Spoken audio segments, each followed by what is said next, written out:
Please rise for the Pledge of Allegiance. Pledge allegiance to the flag of the United States of America and to the republic for which it stands, one nation, under God, indivisible, with liberty and justice for all.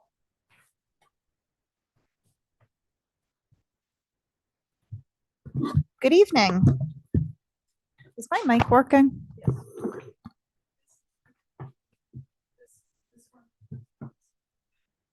Got it.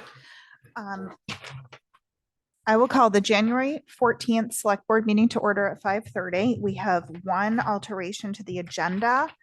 Under Roman numerals 9 and 10 will be switched. We'll be doing the public hearing for the general fund budget after we talk about the annual town meeting and warrant and election warrant. With that, we'll accept the agenda. And I'll turn it over to the town manager for announcements. Thank you. This meeting is being video and audio recorded. The town is hosting a public info session on PFAS. This is our third session. It's called Findings from the Surface Water and Foam Sampling Project. It will be held Thursday, January 22nd at 5:30. It will be remote only. The agenda indicates that it is virtual participation and hybrid in this room, but that has had to change, remote only. And you can sign up on a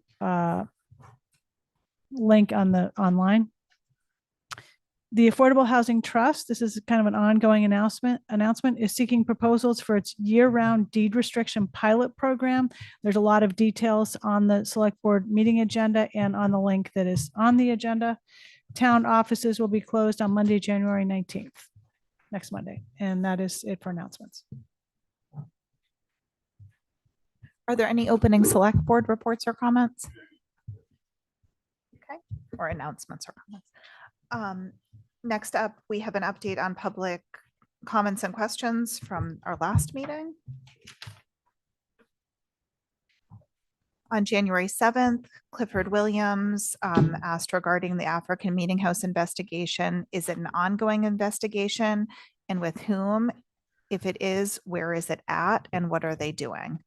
The town's response: this question was previously raised by Mr. Williams on December 3rd, 2025.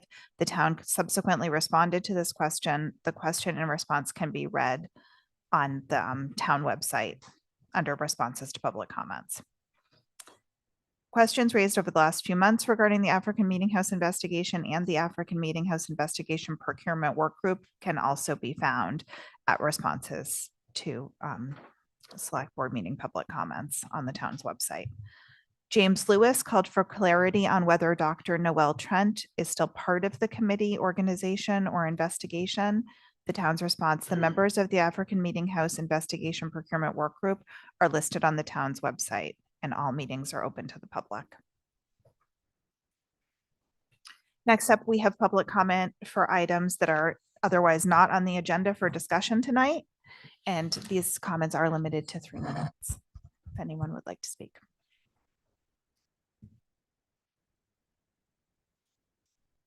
How you doing? Clifford Williams, 11 Somerset Road. I was trying to give a brief presentation of my article for incineration yesterday. It was interrupted, but anyhow, I was hoping that the select board would show support for my article this year.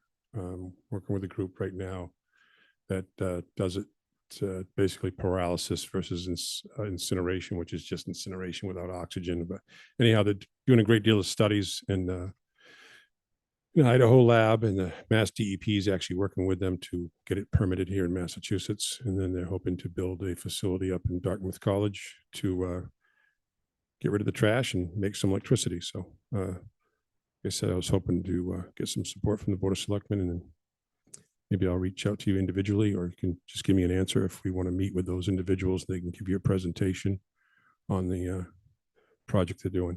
Thanks. Thank you. Is there anyone else wishing to speak this evening? Okay, seeing none, there's no new business. We will move on to approval of minutes and treasury warrants. Is there a motion? So move. Second. All those in favor? Aye. Aye. Any opposed? That carries unanimously. Thank you. Citizen Departmental Committee requests and reports. Nantucket Center for Elder Affairs, review of the proposed extension plans for the Saltmarsh Senior Center at 81 to 83 Washington Street. So, Tracy? yep. So Tracy McDonald, Real Estate Manager. Tonight, I'm pleased to introduce John Copenhaver he's the president of Nantucket Center for Elder Affairs. He's going to make a presentation to the board regarding a request to alter and add to the existing Saltmarsh Center building. They're looking for select board consent to move forward in their process for funding and permitting. And I'm going to turn it over to John, and then I'm here for questions from the board regarding the consent and the terms and any other questions they might have. Okay, thank you, Tracy. Good evening, John. Thank you. John Copenhaver, 3 North Liberty Street.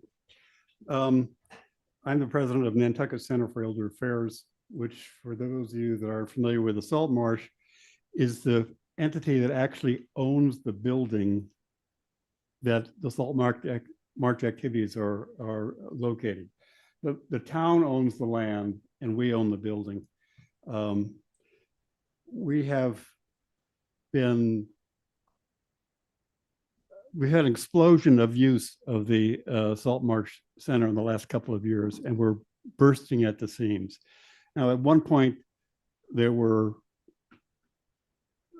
a hope that if our island home moved, that would create a ripple effect that would allow us to move to that location.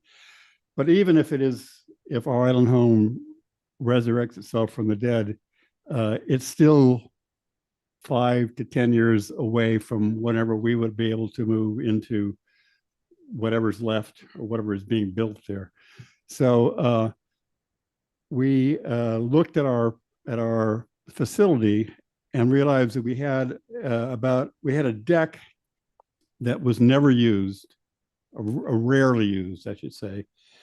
And our plan is to expand the harbor side of the Saltmarsh Center out about 10 feet to encapsulate this space that's not being used.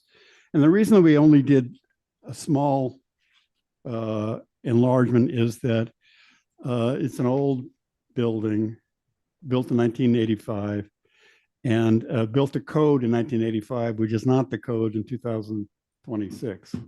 And if we were to make a larger expansion, it would be basically require us to tear the building down and build it again. So we took an intermediate step to say, here, we're going to move the wall out, give ourselves another approximately 600 square feet, and which actually is quite a bit relative to the usable size of the space that we have our activities in. It's about another 38%. And in the back of the presentation that I handed out, there's a floor plan and a couple of views of what oh, there it is. So you can see on the right-hand side of the floor plan, yeah, that is the new area right there, plus that little conference room there. And it's a significant increase and allows us to, right now, we're pretty constrained to do at most 2 activities at once, because just because of the way the space is. In the summertime, we have a activity on Thursdays, which we have 50 people in at card tables. We really can't fit them in there comfortably.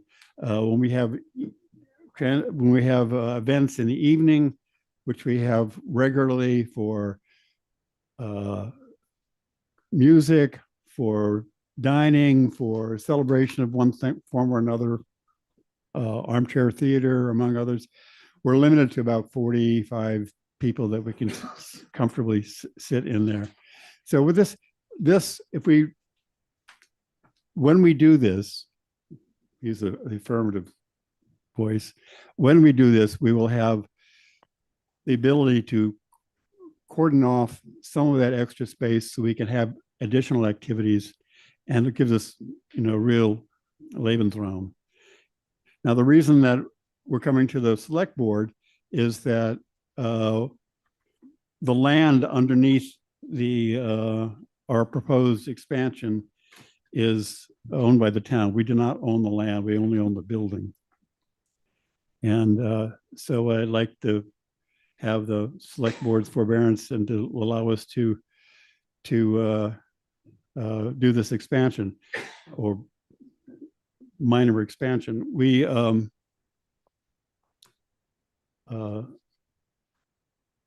think that it's important to the town. The senior community has expanded greatly. As the town has grown, this hasn't grown an inch since it was built in '85. And we desperately need the space, and we can't really wait. And I'm happy to have questions. Matt? I don't have any questions. I think it looks great. I think it's a common sense way to add some space. 38% is substantial for adding 3 walls. I think we should support it. And my only ask is in the future, when we say, geez, we need a rain garden along the side here or something, that, it's our land anyway, but we find a way to work together to do that. That's all. Yeah. Okay. Madam Chair, I agree. I would move approval. Is there a second? All those in favor? Aye. That carries unanimously. That was easy. Thank Tracy, you. is there anything As you it need should to be. note about how we do the consent or? No, I prepared the consent and town council reviewed it. Erica has a copy, and it requires some conditions regarding the permitting and things like that. And then when they're ready, if they get through their permitting and all of that, when they're ready to start construction, we'll do a separate license agreement for that process. Okay, great. Thank you so much. Okay. Thank Thanks. you. Thanks for undertaking it. Okay, next up, we have the Housing Department request for review and approval of a letter from the Select Board to the Board of Health regarding potential impacts of proposed Board of Health septic system regulation amendments on affordable housing. Good evening, Dylan. Good evening, Dylan Metchin, Peloton's Deputy Housing Director. So I shared with you all earlier today the draft letter that we put together after last week's meeting. There are some updates that I think it might be worth briefly going over. So first, we, in collaboration with the Nantucket Land and Water Council, as you all know, we agreed that we would change the recommendations, or we agreed that our recommendation should just apply to the Wellhead Protection District, given that Hummock Pond is a especially nitrogen sensitive area, and that the area is potentially going to be sewered in the near future anyway, which would mitigate the impact.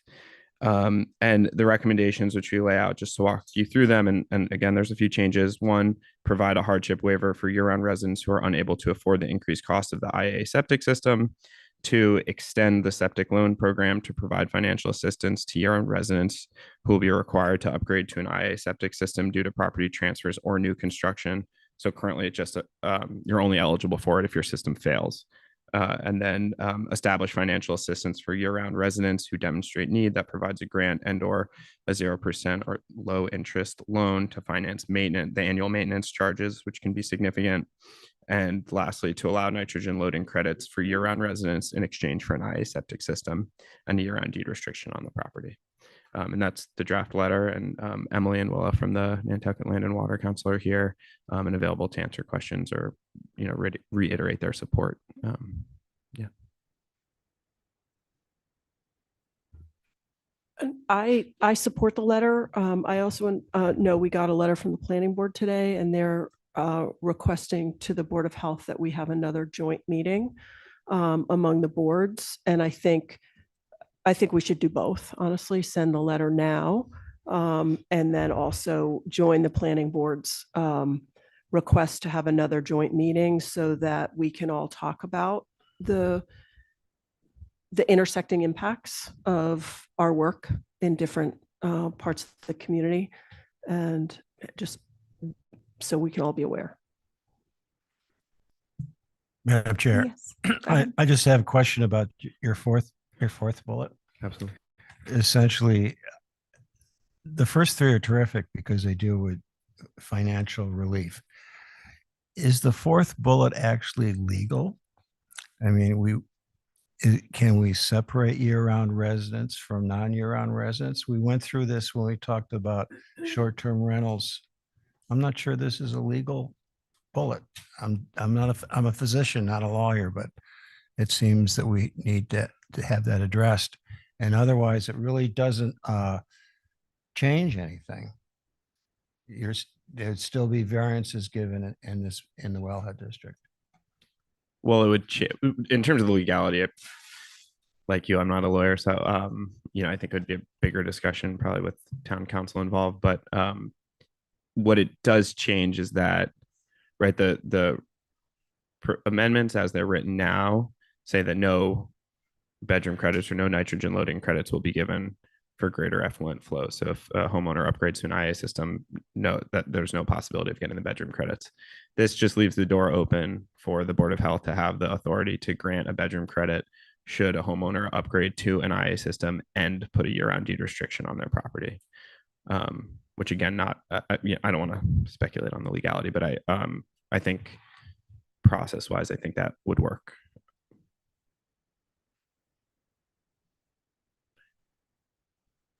Madam Chair. Yeah. Yeah, I was just going to say that I agree with Brooke that directionally I agree with the letter. I think there's maybe some questions as applied to how it would work with the health department. I spoke to health department staff very quickly about this today, and they had seen the letter and they were just like, okay, well, we'll have to figure out how that would work if that came to pass. So like directionally, I would endorse the letter coming from us, but leaving some room to be filled out on how they may or may not apply, especially the last bullet, because that may override the whole point of what we're trying to do, but there may be some kind of way of dealing with that. So I know just a couple thoughts, but in general. Through you, Madam Chair, the housing department staff as appropriate would be, glad to work with the Department of Health and Human Services to make sure that these get implemented as appropriate. Emily, did you want to speak? Thank you, Madam Chair. Yeah, Emily Molden for the Nantucket Land and Water Council. Just to reiterate that it's been a pleasure to work with the Housing Department to talk about some of these options. We've been supportive of the Board of Health's process to review their regulations and look at how they can be applied in different parts of the island as far as these septic systems and the IAs. As Dylan mentioned, we have certainly been supportive of their proposal to change the regulations in the Hummock Pond watershed, as that does mirror the other state designated nitrogen sensitive watersheds that we have on the island. As far as the Wellhead Protection District goes, in concept, I think that what Dylan has presented, we think is still an improvement from an environmental perspective, because it does add additional criteria to the granting of these variances and waivers that would also support the town's goals around housing and support for year-round residents. I think, whether from a legal perspective, that was a question that we had as well, as far as distinguishing whether it's just a requirement for a year-round deed restriction rather than targeting year-round residents versus seasonal residents. But that's certainly something that I think should be explored. But conceptually, we think that this offers an opportunity to provide for and support accessibility and affordability on the island while also addressing and improving environmental concerns. Thank you. Thank you. Matt? Yeah, no, I think I think we should make sure that we don't write in this as a year-round exemption and create a loophole that someone can challenge and then everybody gets it. So I do think that, Malcolm has a good point. So I think, if we send the letter, I think we have to understand that that may and probably does have to change. Number one. Number two, I did receive some pictures and some texts the last couple days, and in some of these at-risk areas, it's a 1-bedroom house or a 2-bedroom house, but the reality is there's six bunks in the cellar and the big TV and a this and a that, and so I think that we don't really stick to our to the 1-bedroom or the 2-bedroom, and so that there's a lack of sort of we don't have the staff to enforce it, and who's going to look in the windows and make sure. So I think when we're looking at these numbers, I think we should be looking at them, and I made that recommendation with understanding the actual how they are used, not how we think they're used, not like it's only allowed 2 bedrooms, it's only got 2 when, there's houses in sensitive areas that are clearly, have 2 families in them, or, it's a compound and there's a lot more people there for, sometimes for a very short time. And so I think that when we look at, and so that's just a general observation, when Weston and Sampson is doing the numbers, I think we should be conservative, or we'll be sad, have a sad surprise in the end. And then if we do meet, I think we should meet with the planning board, et cetera. But I hope that we have actual facts, and it isn't just another session where we're talking at each other from our own different positions and our own view of the world. It should be, there's this many and there's this potential, and here's what the impacts could be. And if we do this, this is what the changes will be. Like, I think we should have the information to have a meaningful meeting, or I could almost script out what everyone at the meeting's going to say now. So that's just something to think about. Thank you. And I do support the letter. So. To you, Madam Chair, but could I just John add- Giorgio is Oh, on. please. Do you- Well, it might actually be relevant to what he's going to say. And I think it's just something I'd like to clarify, if that's okay. I think just for the 4th bullet, we're not saying that only year-round residents could apply for the IA system. We're saying if you, or for the bedroom credits, we're saying if you had a house in the area and you wanted to put in a an IA system to apply for the bedroom credits and put a year-round deed restriction on the house, even if it's a seasonal homeowner, and then that home becomes deed restricted and becomes rented year round, that would apply too. So I think it's kind of a tricky distinction, but that's actually what we meant by the recommendation. Thank you. John? Yes, Madam Chair. Good evening, everyone. Good evening. I just wanted to point out that when we did this analysis about special treatment, if you will, for year-round residents, that was in the context of the Interstate Commerce Clause, which applies to commerce as opposed to individual homes. And the courts have found, in some instances, a violation of the Commerce Clause when a house is being used in a trade or business, which is the situation with a short-term rental. Here, you're not talking about that. You're talking about whether the Board of Health regulation is rationally related to a governmental interest. And so that's a very different analysis.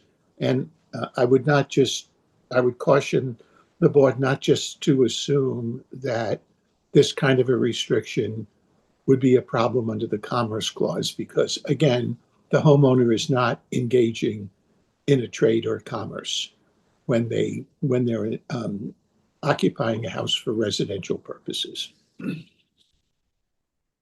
Thank you for that clarification. Madam Chair, I guess follow up with John, but supposing I wanted to extend the bedrooms to make it a short-term rental, then it becomes a commerce, right? I'm just,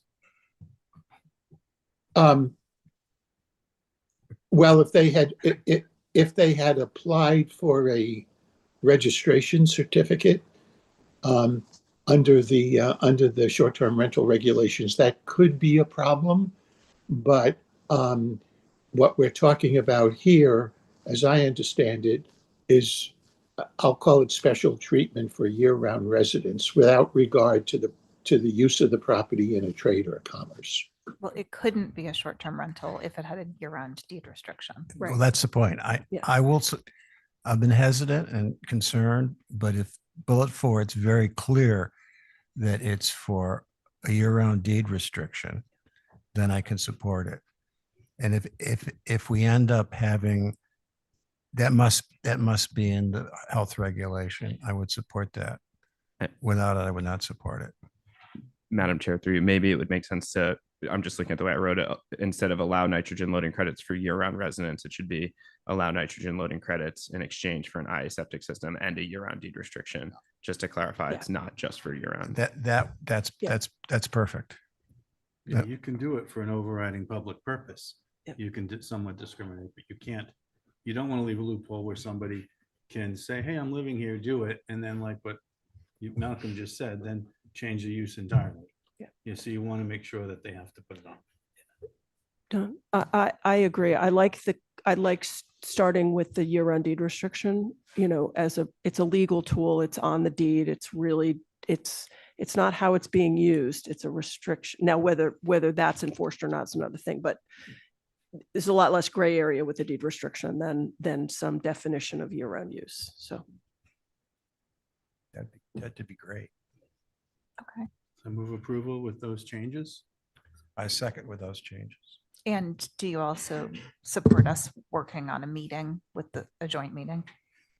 Yeah, if we have actual facts that we can talk about and not just, I don't want to go and spend an hour or two, you know, listening to everything I know I'm going to hear that I've heard 100 times from all of us, including myself. So, Madam Chair, I hope I'm not speaking out of turn, but it might be helpful for town staff if for the board to put together like a clear set of things for town departments to do analysis on, so we can make sure to come to the joint meeting with that prepared. And I'll just say that the planning board's letter is kind of perfectly timed because, as I think many of you know, we were planning on doing a follow-up anyway. So this is great that this spurs that forward. Yeah, we can talk about a set of like agenda items. Yep. Okay. All those in favor? Aye. Aye. That carries unanimously. Thank you very much. Thank you very much. Okay, next up, we have the town manager's report on the warrant and town meeting warrant and election warrant.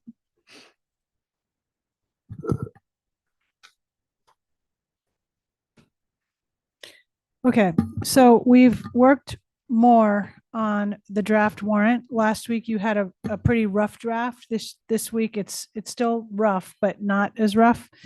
And a lot of things have been finalized. Some articles have been determined we don't need them. And there's one new article, and I'm going to go over all of this with you. So also, there's a couple things to know as we're starting to go through this. The article ordering is in its usual structure, with the financial articles first, and then we move into typically zoning and bylaws, home rule petitions, mass general law acceptances, real estate, in more or less in that general order. So they're in that order, but if the board wants to reorder anything, you should let us know. So and the article numbers are not yet final because they always change up to the last minute. So Erica, go to page 4 of the warrant. This is the debt exclusion section. So we have Article 11, and I'm just saying that because that's the way it is this moment, but it could potentially change. That's the island home. And then we have Article 12, which is the school athletic facilities improvements. And I wanted to point out that there were some discussions about the type, about how a synthetic turf field should be described. And that language is in the article. I believe the language came from the engineers that the school has used for the development of the proposal and reviewed as well by town council. Can I have a couple questions Yep. about that, Libby? Is as written, does it cover all the turf systems? Does it cover the blades and the backing and all the different parts? Are they all, does this, method 1633 cover everything? And does it cover degradation from like sort of rain, sun, water, et cetera, over time? I want to make sure that we're not just testing in one time and not understanding that there are other tests and other things we should be looking at. So those are my two or three questions for John.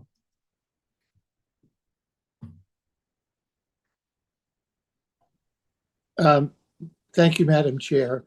So this is obviously some pretty technical information, And I would defer to the engineering firm to answer those questions specifically, Matt.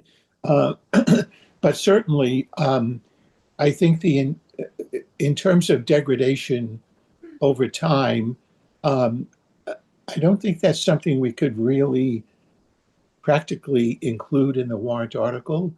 But that would be something for the school department and their engineers to consider when putting together the specifications, assuming this passes at town meeting. The specifications for the bid documents could certainly include more detailed requirements to ensure that this standard is met throughout the useful life of the turf field. And just to follow Go up, ahead. my understanding is there are, a bunch of different tests are available, and some are testing sort of long-term degradation. And you can do that prior, you can go to existing fields that have been built and have done it. Some of the places that are in litigation now over this, we're told it was PFAS free and the initial testing was, but then when they installed the field and got it going and they started checking, it was quite a bit more than it should be. Yeah, and when they went and tested, it was quite a bit more than they had been led to believe. And they had already spent their 15, 20 million, and now they're trying to figure out how to fight it or correct it. And so I think if our intent is to make sure that we are putting something that is PFAS free or PFAS, not going to leach PFAS and good for the, kids and good for the environment, then I want to make sure that it's here and that we're not testing one thing and finding out later that we should have tested for 3 or 4 other things. So is that our understanding or?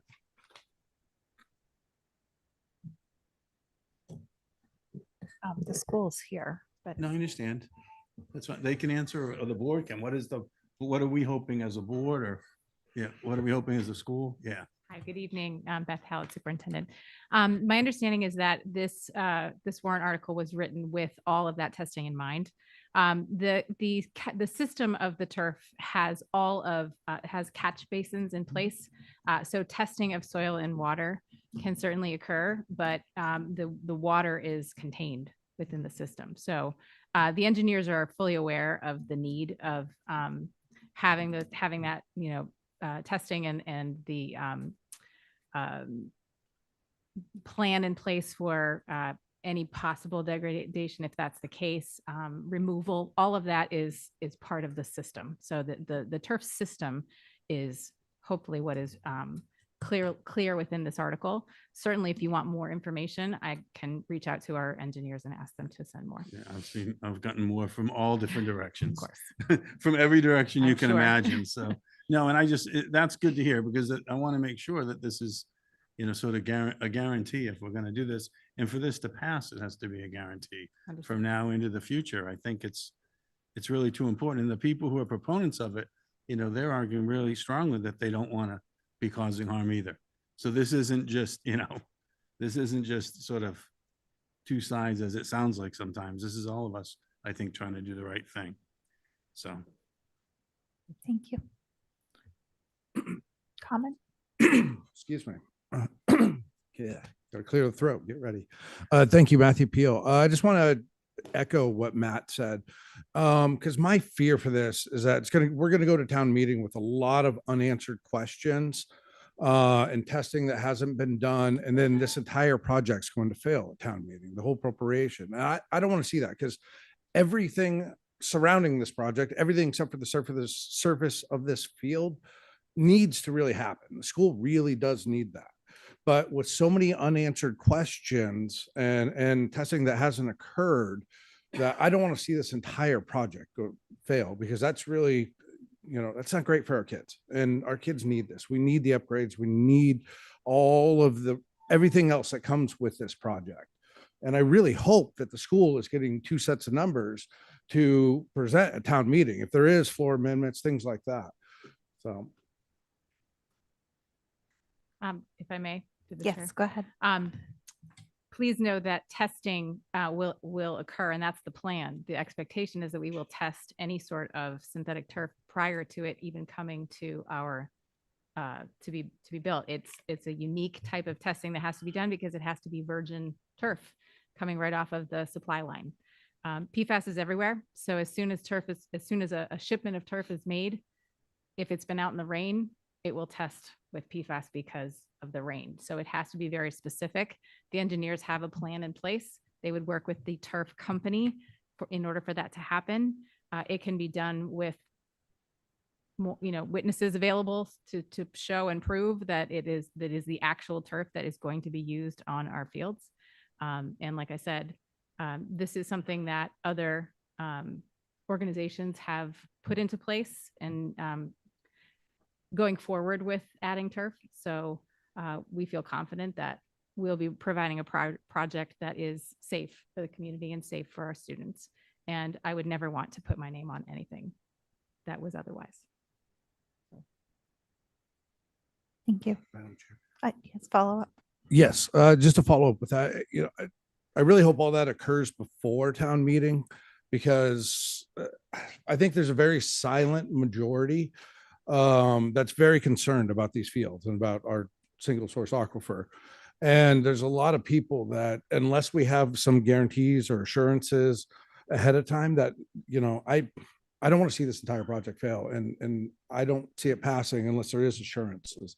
And so I just hope that school can supply that and is ready for it by town meeting.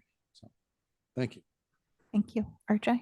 Thank you, RJ Turcott, on behalf of the Nantucket Land and Water Council. This has come a long way since we saw it last week, and it is closer. The test, Matt, I believe you're referring to, it's EPA method 1312, and that's the leachate test. So it'll simulate what it'll do as it breaks down over time and as we use it, and see what comes out of it. And then you test that with 1633.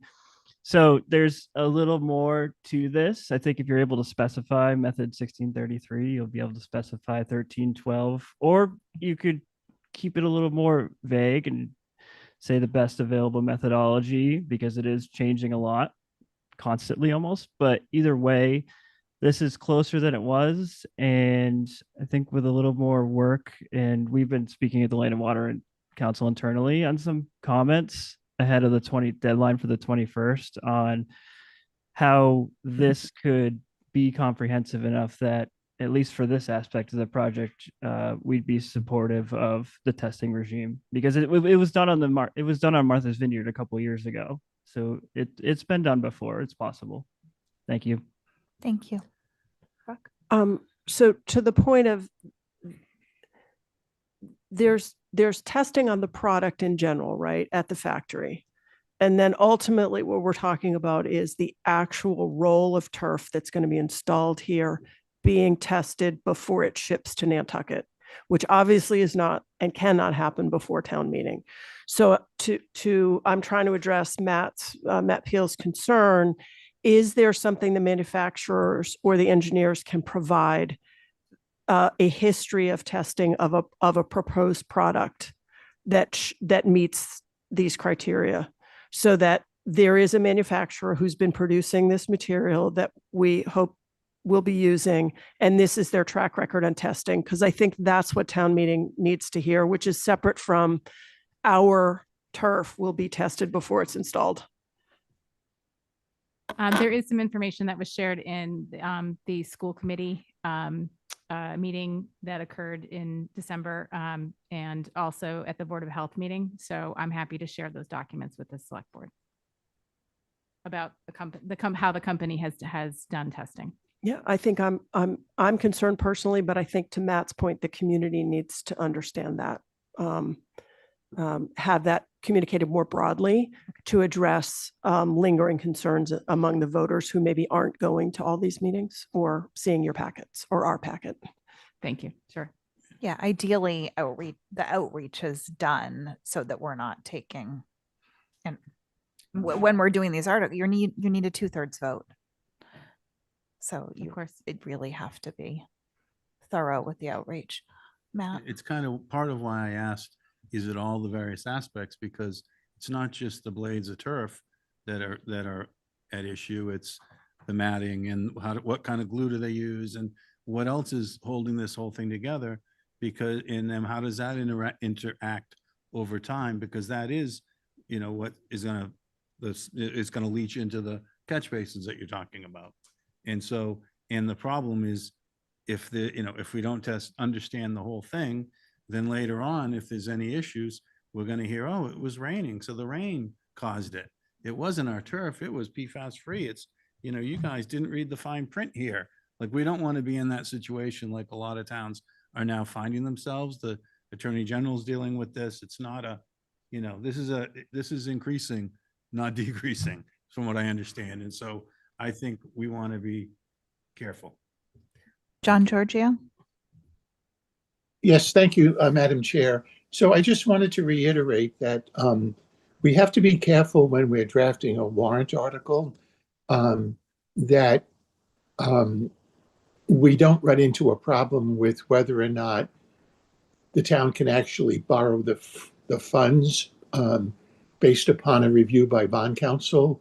And in the event there's a legal challenge, as I said earlier, all of the things that have been discussed so far can and should be addressed in the contract specifications that will be prepared by the town's the school department's engineering consultant before going out to bid.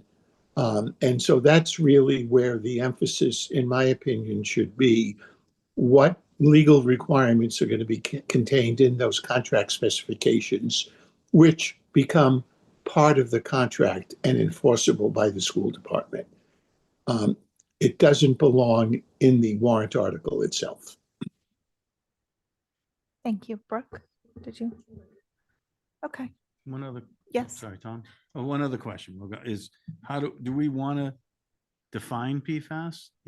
Because there's different, the scientific thing is it's a one fully fluorinated carbon atom is a PFAS, and there's thousands of them. Is that something that we want to define so we aren't arguing about it? We don't want to be playing whack-a-mole where it wasn't that PFAS, it was this one. And so that's the other thing to think about. Thank you. Yeah, Madam Chair, I was just going to say that on a separate board item, Board of Health, I'm hearing that we're going to have a special meeting the first week in February at some point, which I think the school and the Land and Water Council will be involved in to discuss this. I think probably this may be the exact date and time may be announced at our regular Board of Health meeting tomorrow. So I think getting into testing questions and et cetera, and what experts are going to talk about that will be a time for that. And then I would just say, for purposes of our warrant, what's in the warrant, I feel I can take confidence that the school committee looked at this for a long time, including somebody who's a town employee, a school committee member, elected scientist, Vince Murphy, who obviously has kids in the school and cares about this as everybody does. So that if this testing regime, as suggested in the warrant, based on what John, legal, borrowing, et cetera, wasn't valid, that somebody who has looked at this would flag that already. So as we go through this iterative process, closing the warrant over the next 7 days, hopefully something will be flagged everywhere from Land and Water Council to the school to us to town council. Okay, thank you.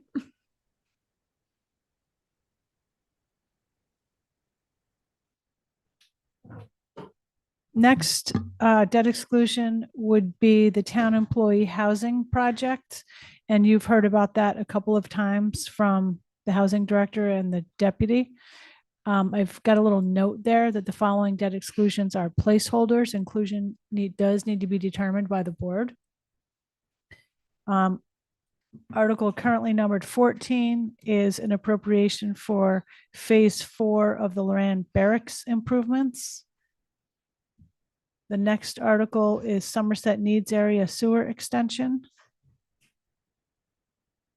The next is Tom Nevers Park Debris Removal and Erosion Control and Dune Restoration. And that's it for the debt exclusions. And then we have a supplemental appropriation for the Public Works Facility improvements for the design. And then we move into regular annual financial appropriation articles. So we can skip up, I think, to article.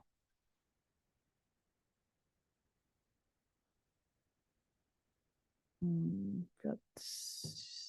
we've got some citizen articles. We can probably go Senior through work those. off. Am I doing senior work off right now? No, Matt, Oh, I'm damn sorry. it. You can come to select board office and do it. I'm though. almost 66. We have a lot of tasks for you. Our article, the zoning articles start on page 12 of the warrant. And I think we have the planning director and the deputy here to go over those. So this is the first time you've seen them all in their full entirety. So Leslie could take you through. 'em. Okay. All right. The first article, oh, these are in a different order than the version that I have printed out. So I guess I'll roll with that. The first article, attainable housing. That is a change from 240% to 250%. That's to be consistent with the seasonal housing provision that was not adopted when the 240 was inserted into the bylaw. And the Affordable Housing Trust will also be making some changes for consistency with that. Demolition delay bylaw, this would allow potential demolitions and house moves to be published electronically instead of just in a local newspaper. That's consistent with an article that was approved by town meeting last year. An update to the use chart, restaurants large. Right now, large restaurants are not allowed at all in the commercial neighborhood district. The commercial neighborhood district is generally intended to be around areas where people can walk, around where basic services are allowed. So this would allow that use to be permitted by special permit by the planning board.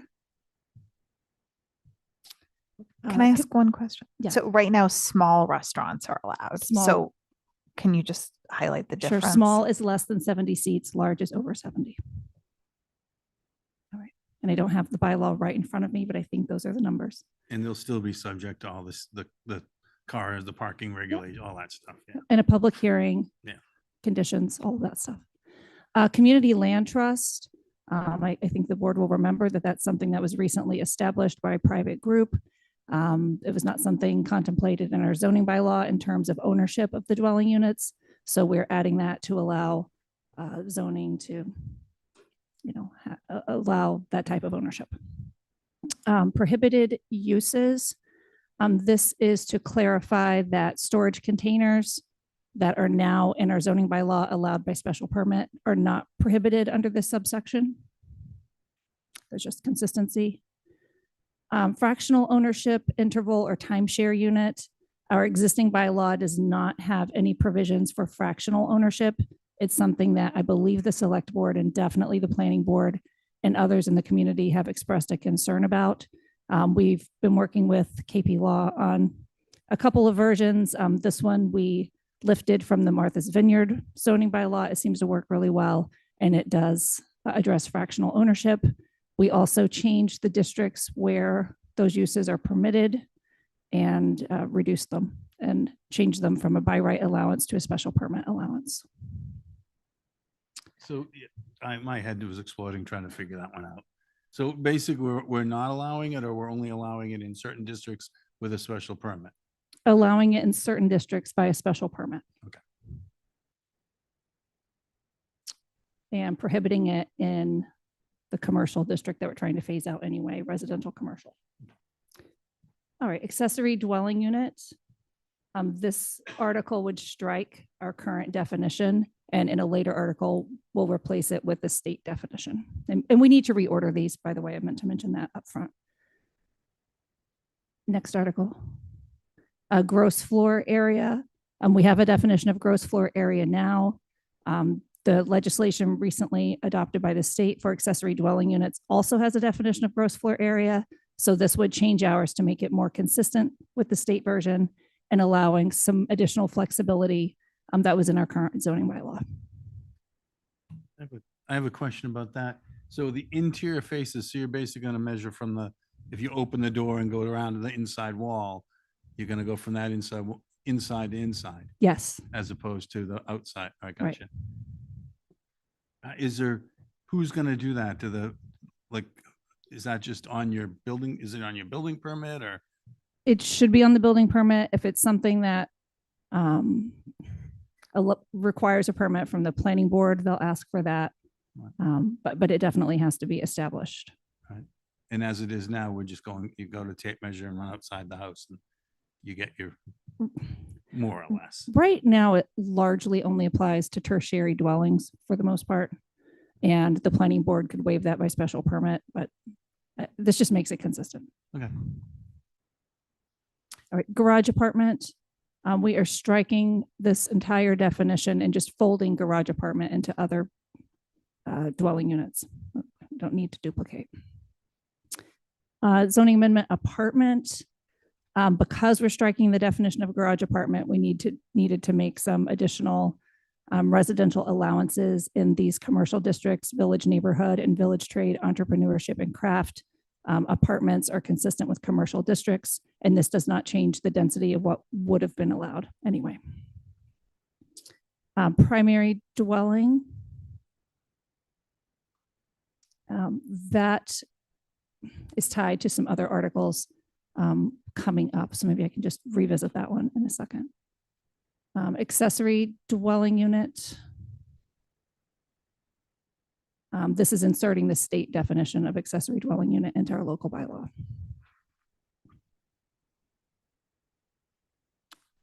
Tertiary dwelling, you may recall that last town meeting, we adopted a moratorium on tertiary dwellings.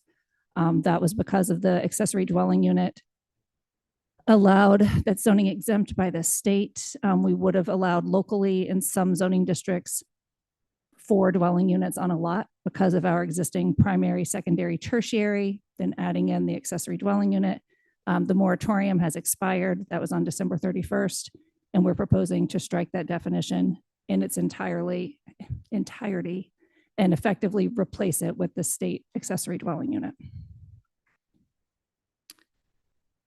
Secondary dwelling. Leslie, are you going to address the need for a year-round? If somebody has 3, that there's one that's restricted year, it's coming up. It's coming up. Okay. That's why thanks. we need to reorder these. Okay, thanks. Okay, so secondary dwelling. Just next.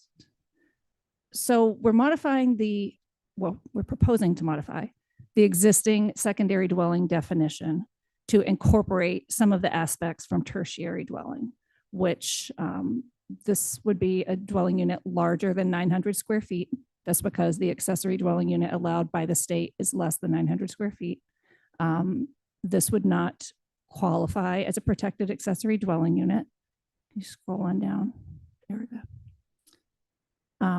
Here we're adding in the language that's currently in the tertiary dwelling that they have to be owner occupied, year-round occupied, owned by religious use, all of that language.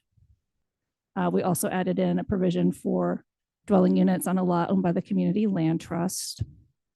We added in the bedroom and density limitation for the smaller districts that was in tertiary dwelling.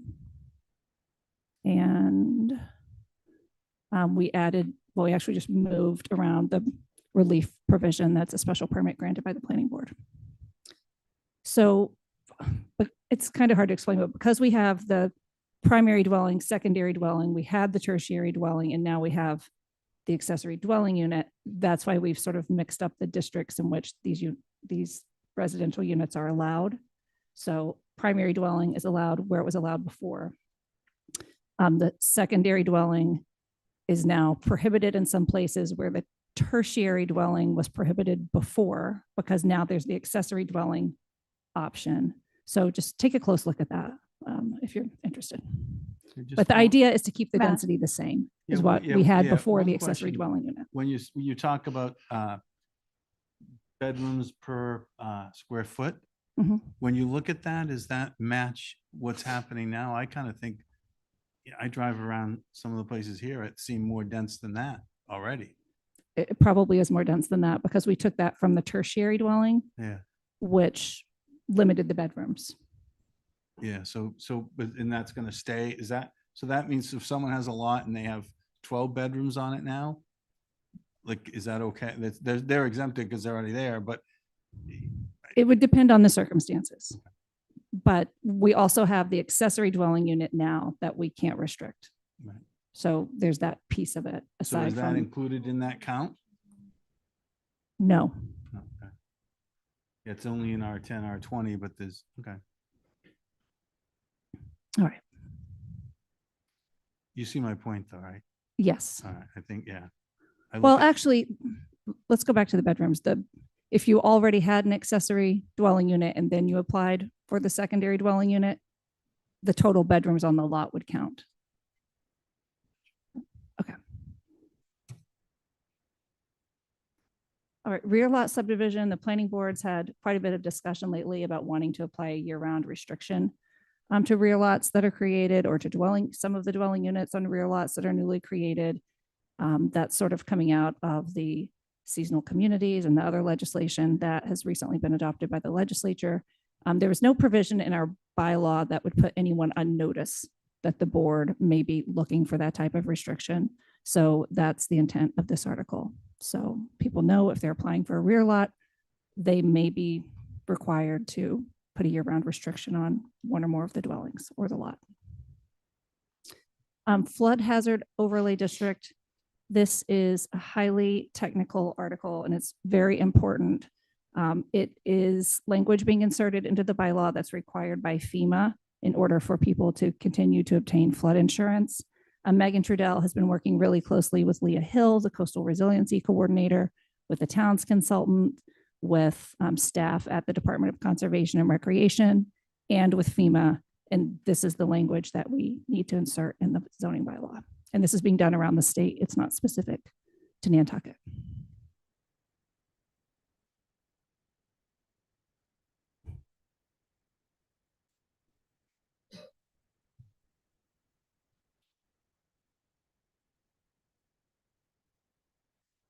It is a long one. Okay, now we're moving into map change articles. All of these are, we do have maps. Would you rather see the maps or do you want me to just zoom through these without the maps? They're pretty straightforward. Okay, let's just see how it goes. All right, so the first article, 2 lots at the corner of Myakama Avenue and Surfside Road. We've been working with these property owners through a few town meeting cycles, which is a theme you'll hear throughout these. RC2, which is in the 2009 master plan to be phased out. We're really on the home stretch of that right now. These people have agreed to go from RC2 to commercial neighborhood, which is consistent with other commercial zoning in that area. RC2 to CMI at Arrowhead and Hinsdale. This is another situation where we've been working with a property owner for many years, probably a decade, to come up with a plan to get them out of RC2 and into another district. And they have selected commercial mid-island that is consistent with other zoning around that area. And that's that. This is the property that you currently know as Toscana. RC2 to R5 CN or CMI. This article has been re-advertised. It's just RC2 to CN. This is what you may know as the Holgate subdivision off of Old South Road. It was created, I think, in the 90s. We've been working with the homeowners in that neighborhood for a long time and have come to a resolution on CN. So hopefully that moves forward. RC2 to CI, CMI, or CN. We've also been working with this property owner. They would like to go to CI, which is consistent with zoning in that area. The property is currently used for surface level boat storage. RC2, this one has a lot of things going on. RC2 to CN, LUG3 to CN, LUG2 to CN, and then there's another one that we left out that we've since corrected. This is what you all know as Cisco Brewers. We've been working with them also to phase out of the RC2 district. Commercial neighborhood is consistent with other rezonings for some of the Bartlett Farm properties in that area. This article is a town and country overlay district change. It includes some of the CN Bartlett Farm property, the brewery property that's proposed to go to CN in the other article, and moving them from town, from country to town aligns the overlay district with the zoning district. RC to, oh, excuse me, RC to R1 and CN, or just CN, excuse me. Jefferson Avenue, this is property that you all know as the Galley and the Cliffside Beach Club. Again, we've been working with these property owners for many years, and they have agreed to move to CN, which is good, consistent with the master plan. And now these are citizen petitions. You want me to? Yeah. That was the end of the planning board sponsored articles. Okay. If nobody has any more questions about zoning, all right, we'll keep going. So we move into acceptance of general laws. We have 2 of those. I'm not going to go over them because you already know about them. The article called Amendment of Declaration of Trust for Affordable Housing Trust Fund, that you heard about earlier in the process, but this is the wording for it. And I understand that there might be a little bit more of an amendment. Dylan, do you want to just brief them on that? Sure. I think actually, I mean, this is what part of what Leslie was talking about in terms of adjusting the declaration of the amendment to 250% to align with seasonal communities. But I believe that Vicky Marsh is online and wants to explain further. Hi, Vicky. Good evening, Madam Chair. Hi, Madam Chair. So the this article is really 2 separate amendments that have been done. One is to change the attainable housing definition, raising it from 240% to 250%. And so that is just a straightforward change. We're just pulling out section 2 and replacing it in the entirety. The affordable housing definition that's already there will remain there. The other, this article that's before you, I believe is not the article that I completed a revision of this article. I'm not sure if you've received a copy of it yet. No, Vicky, I don't see it I have a here. lot of backed up email on this, and it's probably in there, but by next Wednesday, Okay. we'll have to have a final. Okay, so, okay, but I'm happy to just give you a brief overview of what it's about. It really is going to allow for the Affordable Housing Trust to acquire year-round restrictions. And we define the year-round restriction as being property owners will have to use the property as their primary residence for at least 10 months out of the year. This definition hopefully will align with the definition that is coming out of the seasonal communities guidelines. They are actually making some suggestions about legislation to be filed. But in the meantime, by having this provision in the trust, it will authorize the trust through its board of trustees to be able to acquire a year-round housing restriction. And then it would be determined at a later date if we need to make any further revisions based upon the legislation that may come through. Any questions? Comments? Thanks, Vicky. The next article is new. You have not you. seen. Thank you, Vicky. Oh, she was delayed. Okay. The next article you've not seen or heard of before, but it's very minor. It's to make a slight amendment to the town code, to the solid waste disposal chapter 125, to allow for Department of Public Works staff to enforce a bylaw relating to solid waste, littering, road, unsecured loads, things like that. So the police chief recommended this wording to make it very clear that the bylaw can be enforced by the DPW staff, non-criminal disposition, that is, tickets. We've already talked about the noise bylaw, human services, the revolving fund there. Okay, stormwater. We have a presentation for you on this. You have heard about the storm that we were going to be presenting to you a stormwater bylaw, which authorizes the select board, among a number of other things, to adopt stormwater regulations, which would have a lot more detail in them. But this is a very extensive article.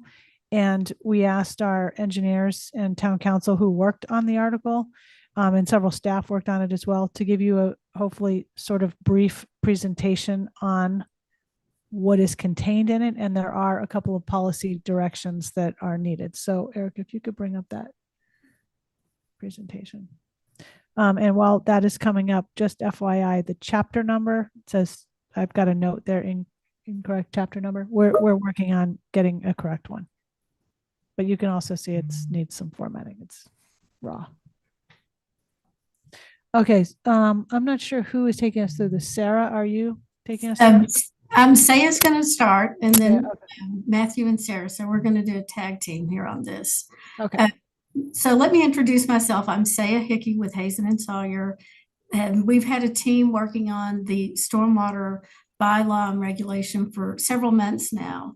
From Hazen, we had, in addition to Sarah Bailey and Matthew Jones, who are going to be speaking tonight, we also had Frank Ayotte, who I think you all know as well. And then also, can we go to the next slide, please?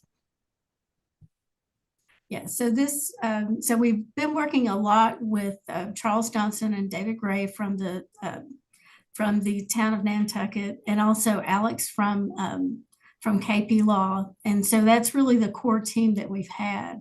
But we've definitely have been working with different agencies and boards and departments within the town of Nantucket, and have had a lot of really good feedback, and really just had a lot of interaction with them as we're developing the bylaw and ultimately the regulation as well.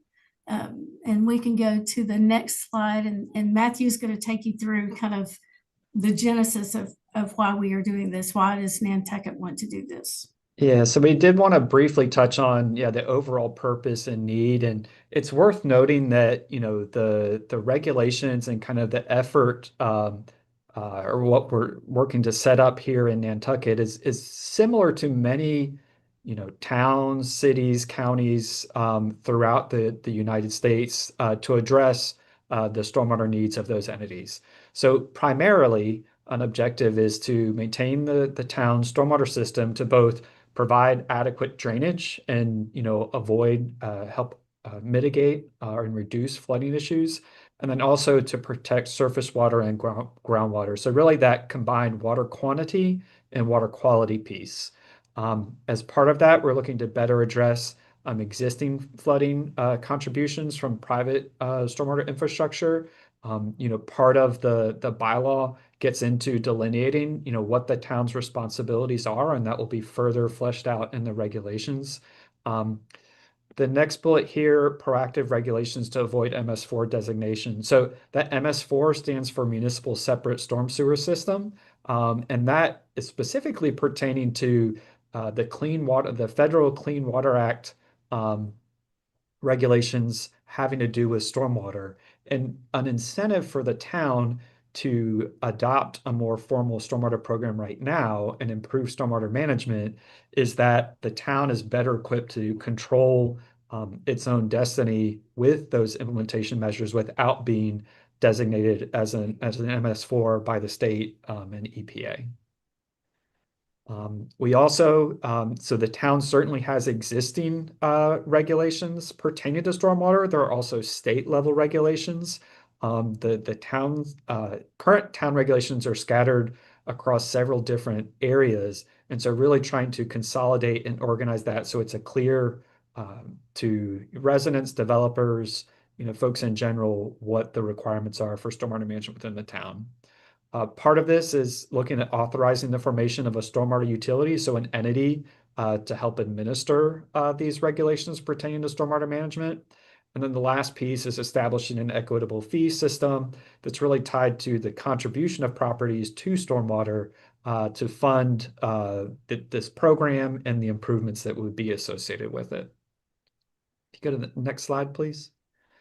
So overall timeline, you can see, as Saya mentioned, we've been working on this for a while, getting some input and coordinating with town staff. Initial step is to establish an enabling bylaw to allow the development of regulations. We've already been working on drafting those regulations, but we continue to do some review and outreach and modifying those and then promulgating the regulations themselves and of course getting into the implementation phase. Next slide, please. So for the bylaw, the draft is organized with the sections that you see here, just a high level summary, getting into the overall purpose on which we've mentioned here, authority, a lot of definitions that will have relevance to this, getting into the applicability, and that's generally looking at, what different land disturbing activities may require or would make a development subject to these requirements here. Authorizing the development of a stormwater utility as an entity and its authority to issue permits, collect fees, maintain the system, adopt regulations, all those things that are kind of the nuts and bolts to implement this. And then several sections as it pertains to enforcement. Access permission, that's one of the key elements is where you have stormwater infrastructure, making sure the town has the legal authority to access and maintain that infrastructure, and covering penalties that may result from violating different parts of the regulations that we're covering here. Sarah's going to speak to a few things of some specific areas where we were interested in the select board input as we work towards finalizing the bylaw. So there are a few things that would be helpful for the select board to have input on or confirmation of the language that is in the draft right now. The first issue is on how the language is around describing what land disturbing activities will require a stormwater permit. So in some town bylaws, they have a specific number for what area would activate the need for a permit. However, that number often requires a lot of input from stakeholders, and for ease of passing the bylaw and allowing flexibility with changing that number, we would recommend that is the language in the bylaw stays generic, referring to the regulation, and the more specific number is developed later and implemented in the regulation. The second issue would be whether as part of the regulation promulgation process, whether the staffing need and organization structure is written explicitly within the bylaw, or whether the select board would approve new positions down the line with the regulation. We think that down the line with the regulation would allow for more flexibility with different positions and would provide a better structure. Once we have the regulation finalized, we would know the scope of what services need to be provided and what responsibilities the town staff would have. Next slide, please. So the issues on this slide are more pertain to enforcement mechanisms. And all of the example values here are typical values you might find in municipalities in Massachusetts. So the first item is how much time would be allowed for submitting an appeal and review of a stormwater fee appeal. If a property owner is issued a stormwater fee that they think is unfair or inappropriate for the situation, they would then appeal it to the stormwater utility. Then if they want to further appeal the stormwater utilities decision, they would appeal it to the select board, and the select board would then have 60 days to review that appeal and then 30 more days to issue a decision on it. The fourth item is whether the select board is comfortable with the appeals procedures for appeals of a response cost. So if a developer causes adverse impacts and the town has to go in and provide abatement or remediation, the town can then bill that contractor or developer and the contractor can then appeal the cost that the town is billing them for. And so then that contractor would have 30 days to review and appeal the cost to the select board. The fifth item is the select board comfortable with the appeal procedures for appeals of enforcement orders or notices of violation? So another mechanism that the stormwater utility could use to enforce a permit is a notice of violation. And we wanted to confirm that once a permit holder receives a notice of violation, that they have 5 days to appeal that notice of violation or enforcement order directly to the select board, and then 60 days for the select board to then review and issue a decision on whether or not to repeal that enforcement order. And then the final item is how much should the non-criminal disposition fee be? So if the stormwater utility wanted to issue a fee as an enforcement order, there would be a fee for each penalty. As you can see, $100 for the first penalty, $200 for the second, and $300 for the third, with each day of a violation for the stormwater permit constituting a separate penalty. And with that, I will pass it back off to Saya. Oh, Saya, I think you're muted. So now we've told you what we've been doing, and now we get to the part where what are our next steps. So some of the things that we definitely need the select board input on those items that we mentioned. One of the things that's on our list of things to do is to actually do a crosswalk between the bylaw that has been drafted and our regulation to make sure that they are consistent, but that they don't overlap. It's not written here, but the other part of this is to do an inventory of the existing town regulations so that we can identify all of these stormwater related provisions and as Matthew said, consolidate those in one place. So developers, citizens, they don't have to look in several different places to find regulations pertaining to stormwater management in the town. And next slide, please. Like I said, we need input from the select board. And once we get that, Hazen will work with KP Law, like we've been doing, to actually develop a finalized draft. And we hope that we can get that done maybe this week, if possible. Then our group, which would include both Charles Johnson, David Gray, Libby, and Greg Tuyen, and the select board, they would provide final feedback to us, and then we would make those revisions and hopefully have something for the board to approve on at their meeting on the 21st. And that's all we have. So if you guys would like to ask us questions, I guess, Libby, you can tell us if we've got time for that or not. Sure. If the board has any questions, absolutely. So I'm a little confused. Do we have to decide some of these before the warrant's finalized? I think some of it needs to be in the Yes. bylaw. Is that correct? That's right. So yes. Okay. Yes. Libby, sorry, through you, Madam Chair, Alex Weishite here from KP Yes. Law. Would it be all right if I added a couple comments here? That would be great. Sure. Thanks, Saya. So in terms of the policy questions about the timeframes for the select board to review the fee abatement requests and the appeals of notices of violation, the timeframes that are set forth in this version of the bylaw are consistent with dozens of other similar bylaws that I've reviewed and worked on with different municipalities throughout the state. Those are pretty standard in my experience.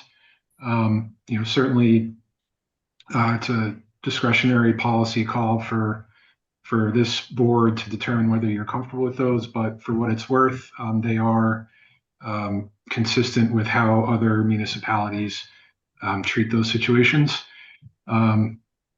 So, I'm happy to answer any questions, but the most of these timeframes are pretty standard. Matt? How do they compare to ones we already have in town? Is it consistent with how we deal with, sort of septic or Board of Health things, or, it would be nice if they were similar. So it's not, this one's this way and this one's a little different, has anyone? Yeah, so, some of those are spelled out in state law, like septic, you're going under Title V. And there are specific timeframes that apply there. I think the timeframes here are actually a little more, I think, favorable for the board in terms of giving you a little more time to review, which I think would probably be preferable from a policy perspective. So yeah, I'm not concerned about inconsistency with other appeal procedures. I think if anything, these are more favorable both to the appealing party and to the board. So you're saying more generous in terms of the duration of the timelines? Correct. Okay, yeah. That's really helpful. I mean, this is going to be, new. It's going to be surprising to a lot of people. And I suspect we'll have an onslaught of appeals at the beginning. And I'm a little worried about us having that task on top of everything else that we do. But maybe it can be dealt with in the license and petitions I was just monthly going to suggest rather that. than on a Wednesday night. Yeah, I can speak to that, and I should have mentioned this earlier. One of the key parts of what we're doing is actually developing a communications and outreach plan that we've done in other situations, so that it isn't something that's just a surprise. It's a surprise for the community, and so we have a very, very concerted and just very specific. If you think about it in concentric circles, so we have a certain folks that we want to reach out to first, then you kind of keep going from there. And that, like I said, that has worked well for us. We're working, this not stormwater, but another community that is looking to do potable reuse. And that's how we've done that outreach. And we've been very successful in communicating that to the community.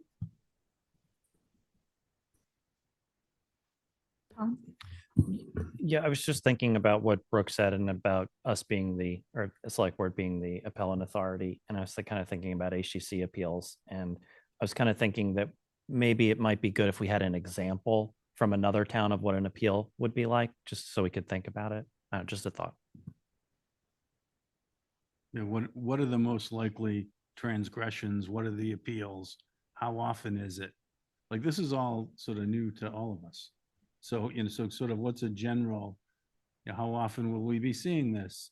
What is the most likely issue people are going to have that's, is this going to be something that I'll just pick on Grant Point? Is this going to be Stormwater City there as there's water coming up and everyone's pumping into each other's yard?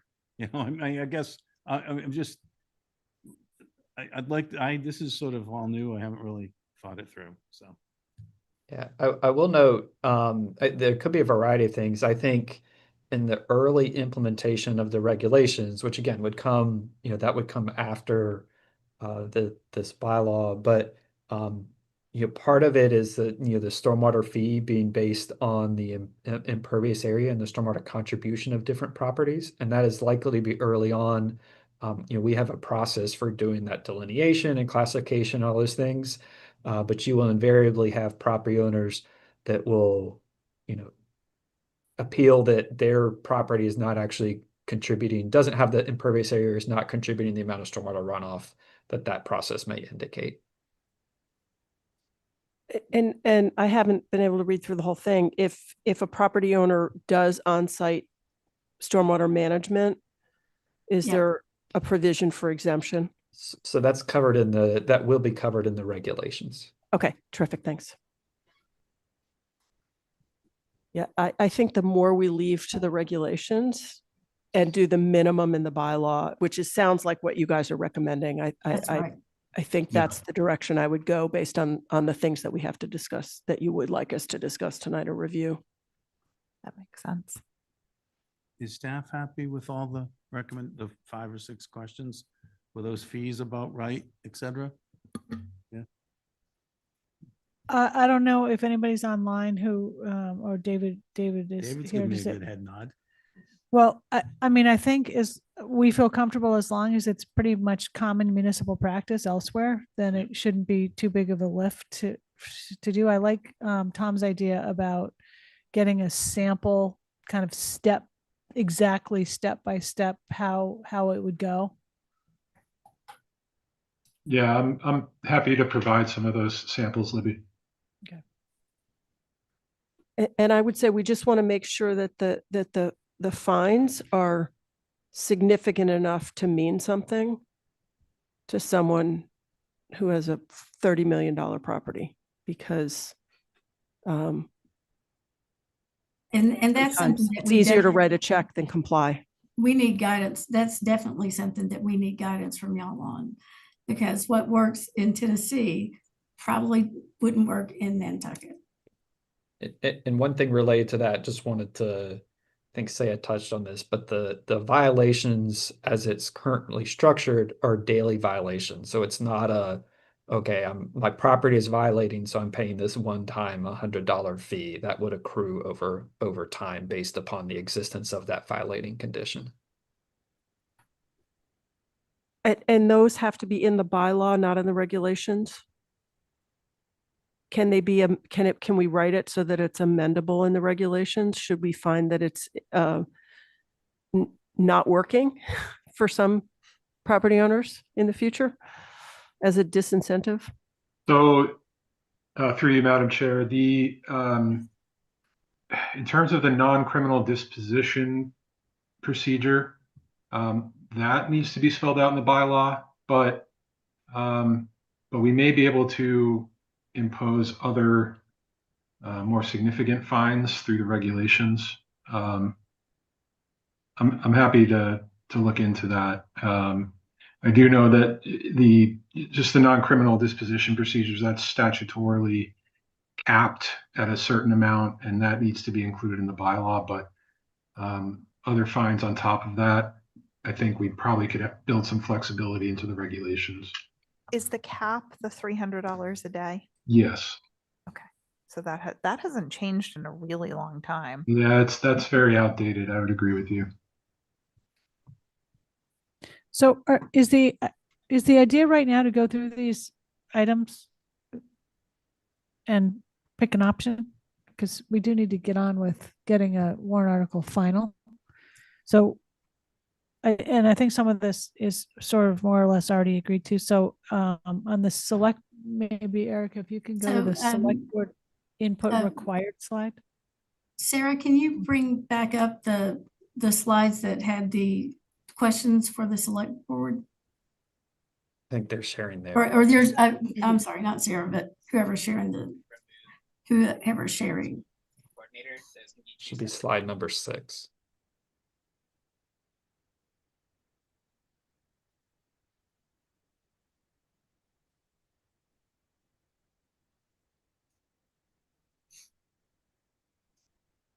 So in some email exchanging today, we were discussing that the more that can be put into the regulations, the better, to simplify the bylaw as much as possible.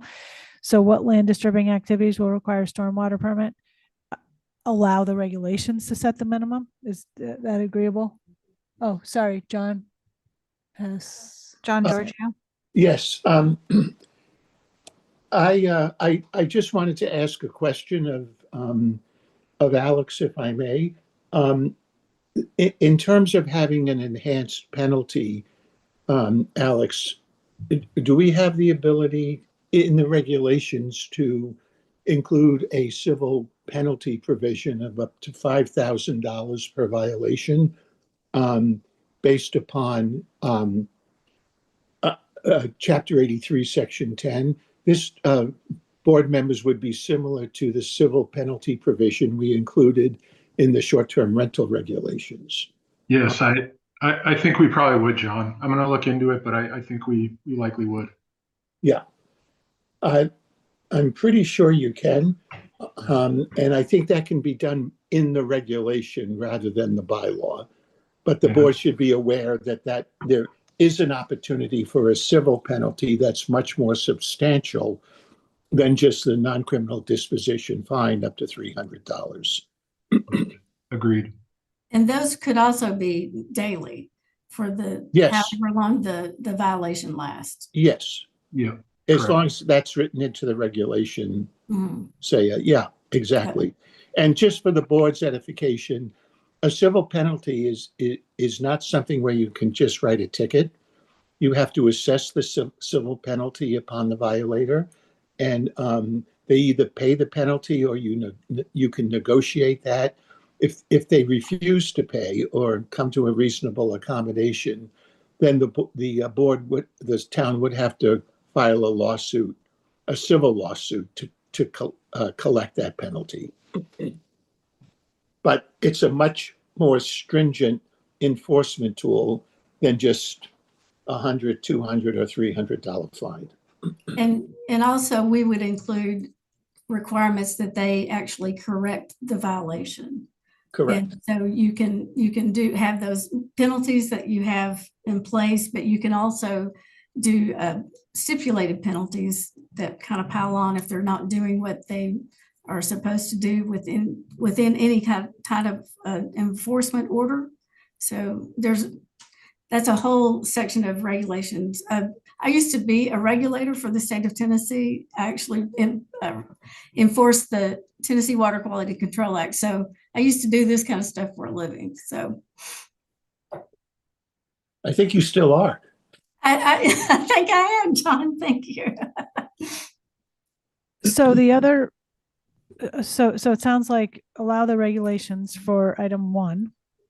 Yes. Item 2, as part of the regulation promulgation process, staff needs an organization be structured. What would the process be for staffing the utility? Defer that to the regulations as well, I think. If that can go to the regulations, that would be great. Yes, it can. Right. How much time should be The allowed? next slide was the timeframes and the fees, which I think generally we'd indicate is similar to other communities in Massachusetts. Oh, John, did you have another comment? Oh, I'm sorry. No, I do not. So for 3, 4, 5, at least 3, 4, and 5, go with what is common in other municipalities. Yeah, I think I have to have faith. Yeah. And 6, the non-criminal, I think we just talked about 300 per day for non-criminal, but the civil could maybe mirror the short-term rental regulations, as John mentioned. Yeah, I would And in the jump right regular. to the 300 and skip the 100 and 200. Yeah. Okay. All right. So I think, not to rush through it, but I think those were the policy related decisions. So if you all can put those into the bylaw article and send me a new one tomorrow. Yeah. Absolutely. Thank you for the input. Consensus, right? That's all you need. Wow, and thank you for the prompt input. So, Yeah, we don't have any choice. Yeah. Thanks. well, there's that. Okay. If nobody has any other, God, this is long. If nobody has any other questions about that, we could move on to the next item. So that's a citizen article after this, and then we are have a discussion with about the Baxter Road property for erosion control, authorizing a lease or license for the town-owned property for an erosion control project. And as you can see on there, on here, it has some strikeout there because it was uncertain whether or not this article would be included in the 2026 annual town meeting warrant. And I think we have some people present who might want to speak to that. If going through you, Madam Chair. Good evening. Good evening, Meredith Moldenhauer, representative from the Wisconsin Beach Preservation Fund. And we are here tonight. Thank you for having time to hear us and speak on this issue to request respectfully that the select board does reinstitute Article 81 or whatever the new number would become. It's the same language as was proposed last May and was tabled. We understand that obviously, there was some discussion as to existing pending issues that had been, some of them been resolved and others are obviously moving forward. One was an appeal that was brought on by an individual property owner. That issue had been discussed with their lawyer and with the town's lawyer, George Pucci. That has been jointly stipulated for dismissal and was filed earlier with the court. And so that issue is completely resolved.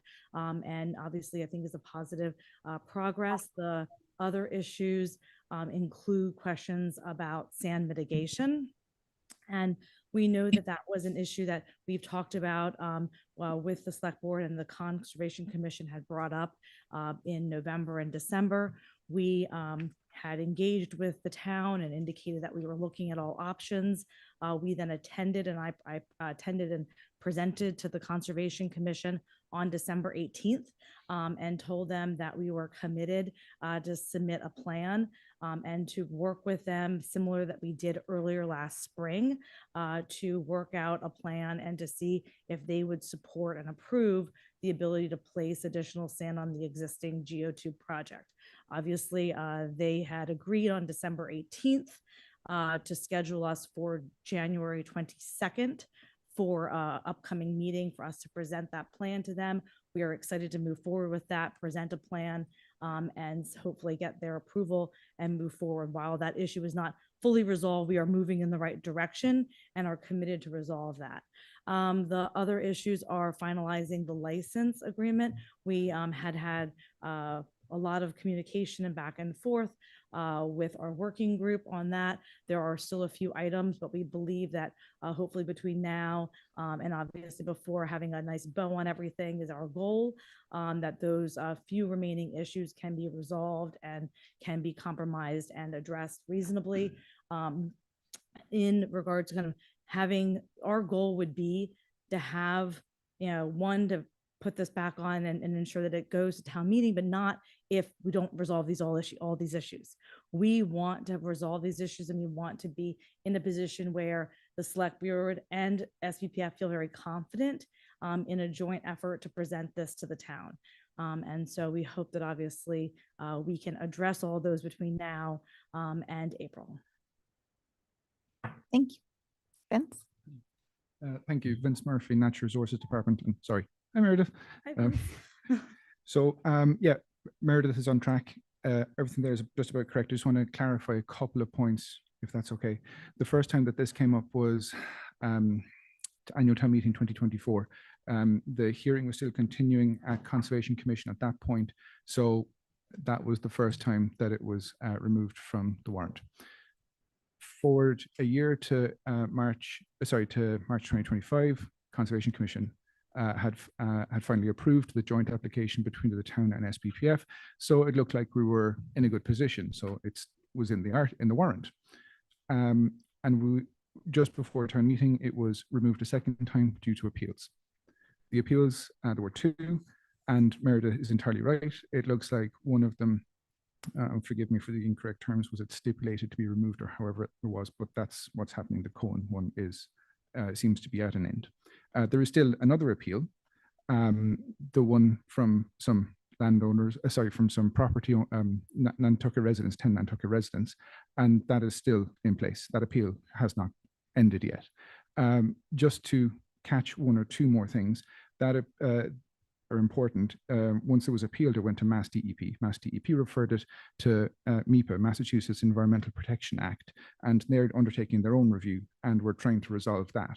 I don't know the direction that's going to go, but there seems to be a path forward that we might have that resolved. Downside is I can't promise that. We just hope to have it resolved. So there is still an appeal, and there is still other parts to the MEPA review that my crystal ball won't work on. So after that, then Meredith is also right for the license agreement terms. We were working on it last summer. We said we would have something for before town meeting. It's in okay shape. It could take quite some time to resolve. Again, I don't know how long that would be, and I wouldn't like to make any promises. I would really hope it could get resolved quickly, but how long is a piece of string? A question that this and every board has always wrestled with. I'm also delighted to hear that Meredith is got a plan to move forward with the sand. I'm thrilled to hear that.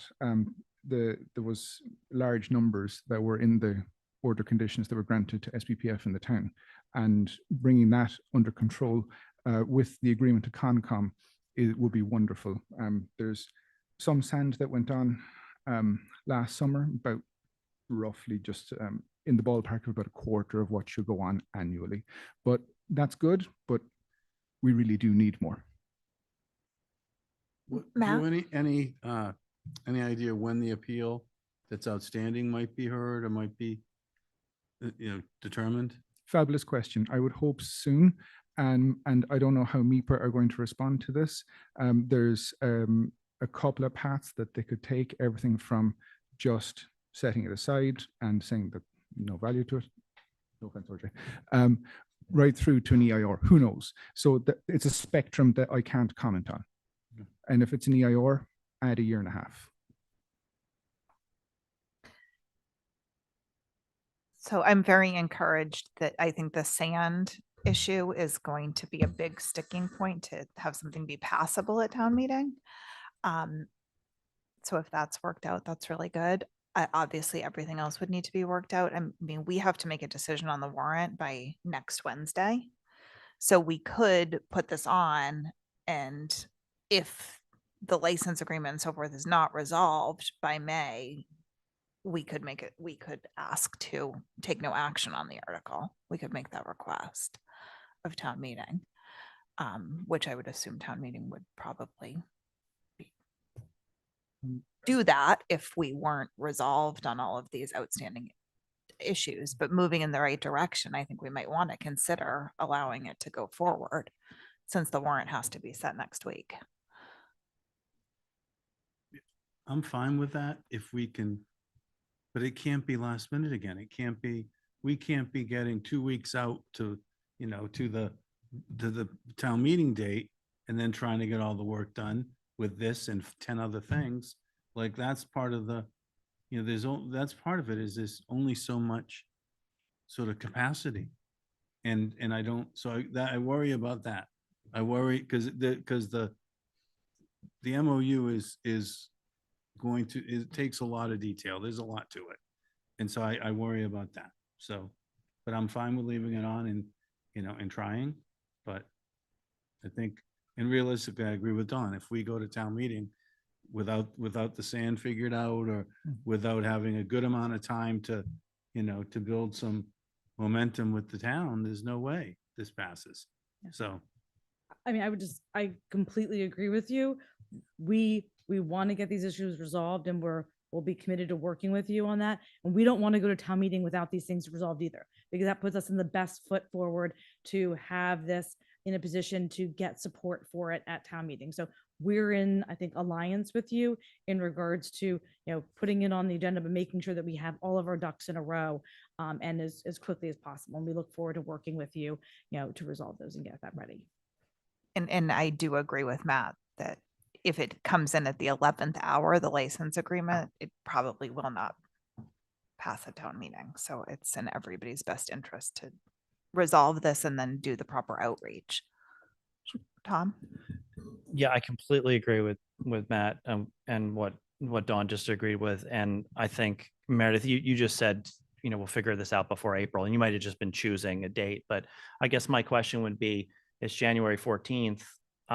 I don't quite understand, how many, when is it February, March, April?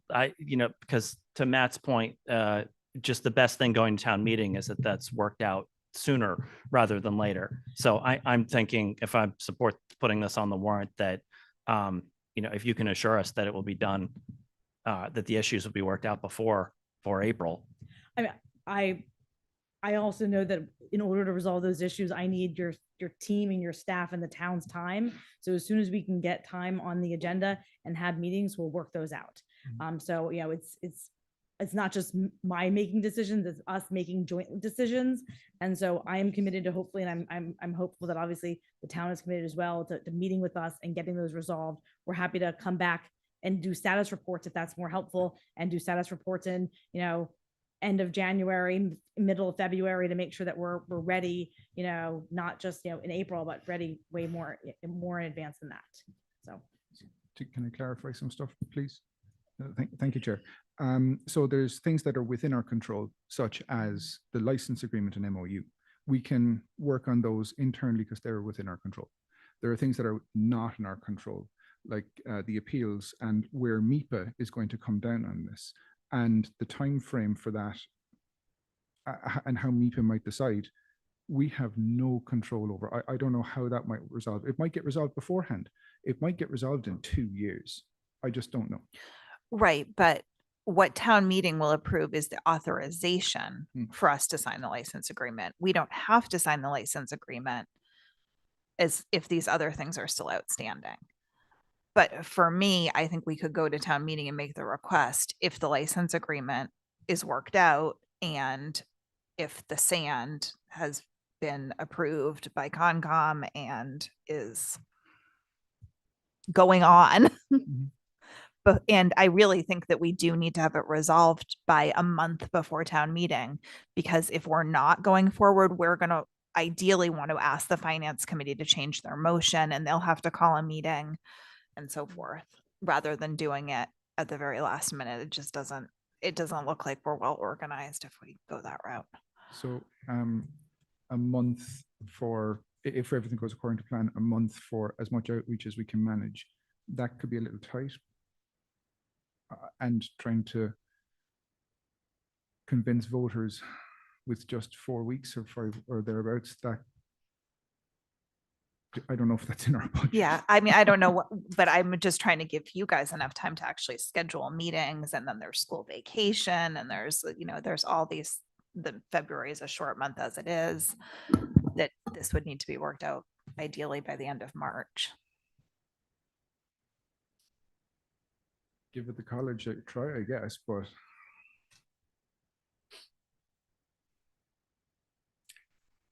I think, go ahead. I was just going to kind of echo what Vince said.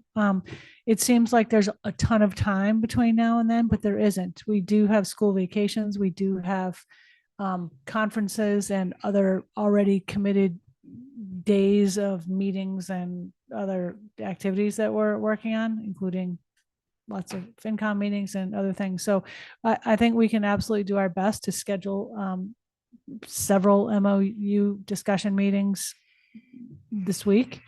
And hopefully everybody can get to those. As Matt said, it's not very straightforward sometimes, and it's gonna, I mean, we did make a good amount of progress by end of September. There are a couple of outstanding issues that I think we're going to need some obvious cooperation on, not on our end. And we could also additionally use some board guidance as we work through that process. That could be helpful. Madam Chair. Yes. I'm getting a headache here. I'm sorry. I've heard this for 5 years or 4 years, the same discussion continuing. We need more time. There's things to done. It goes on and on and on. And it always comes up to shortly before some crisis or some has to be resolved immediately. I'm just a skeptic. I'm sorry. I've been told that many times, and put it on the, keep the warrant going, but I'm not sure it's going to happen again. It's just the history of this project. I will say respectfully, I think we are grateful to the town. We've made a lot of progress. It hasn't just been 5 years, it's been 12 years in the making. We have, after 14 months of Concom hearings, we got a approved, application for the expansion. After the last 7 months, we've been working diligently with Mass DEP and, DEPA to resolve the one element of the appeal that Vince was talking about. We have an order that is, I think, one of the most detailed and best orders that the Concom has issued that we look forward to defending. And so, and we've spent, months and many, many meetings of reducing that list on the license agreement to maybe 2 or 3 issues that we hope to work out over the course of this period of time we're talking about. So we are, grateful for the time, but we are also, optimistic, not pessimistic about being able to resolve it. I mean, one more comment. I mean, the sand issue has been around for as long as I can remember, and it seems all of a sudden we're going to resolve it after all this time. Good luck. I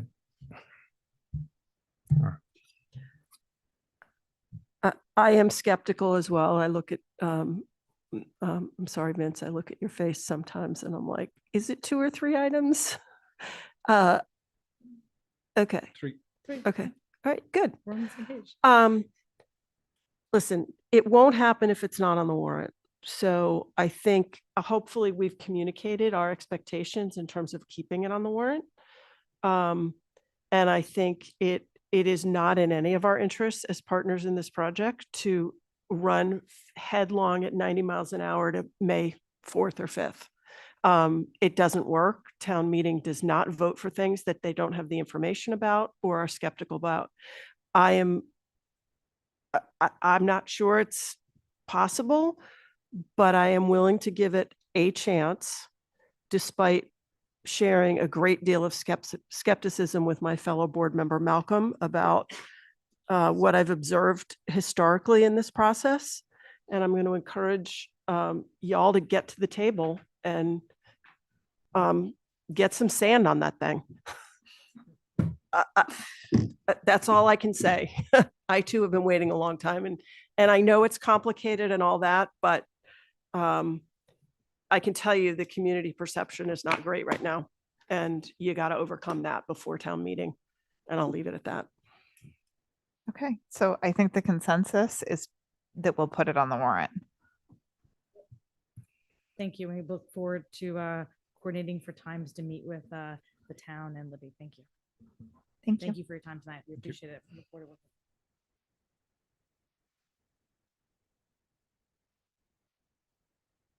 Okay. Next is the NPNEDC sponsored home rule petition for Enabling Act legislation, Enabling Act amendments. And there's a draft. You've seen it before, and I understand that it is still going through some revision, and there's a meeting tomorrow.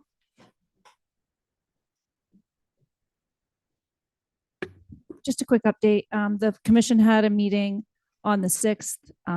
They had a conversation, a facilitated conversation with the main citizen petitioner and some other people who had signed the petition to try to come to a compromise. I'm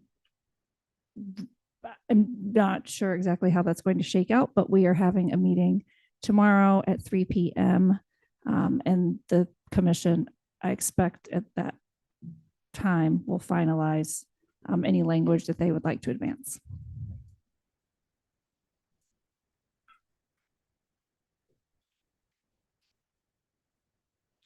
Okay, the next town-sponsored article are a couple of we're in the home rule petition section now.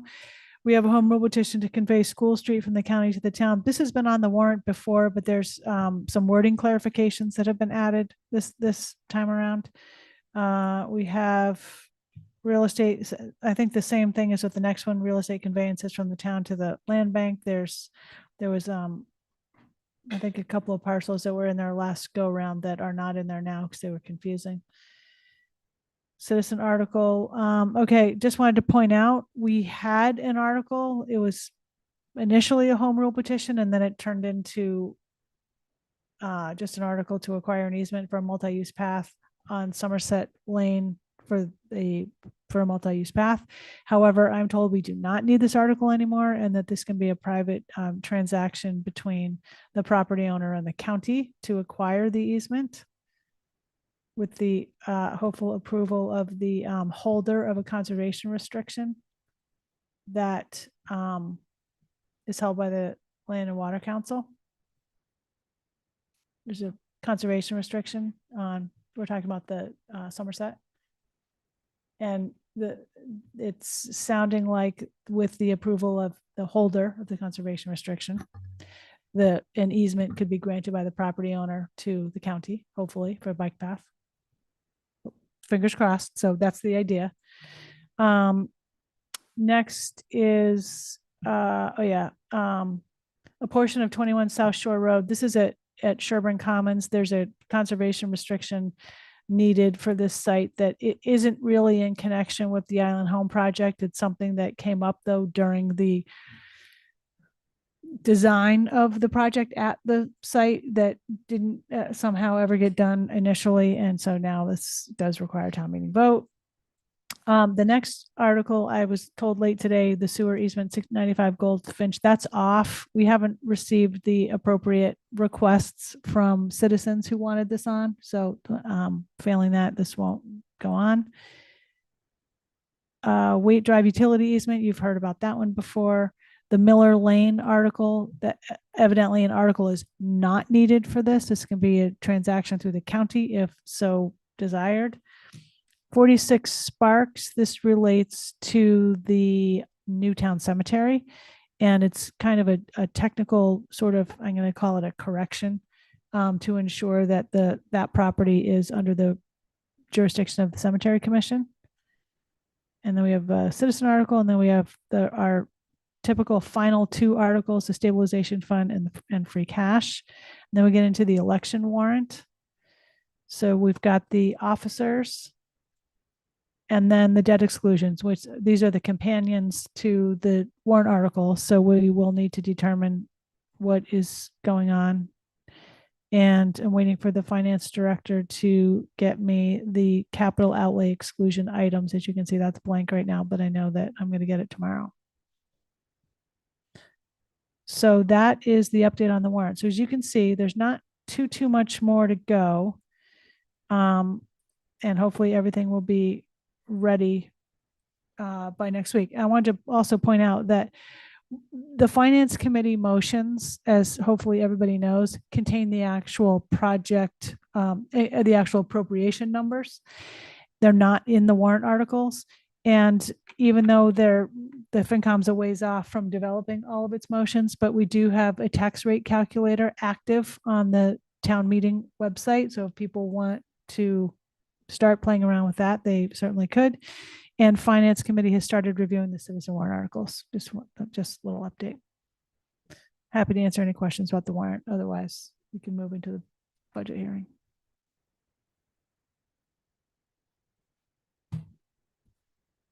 Anything? Are we going to talk about Somerset needs? Because we were kind of, should we have that conversation or should we hold it for next week for the last minute? To you.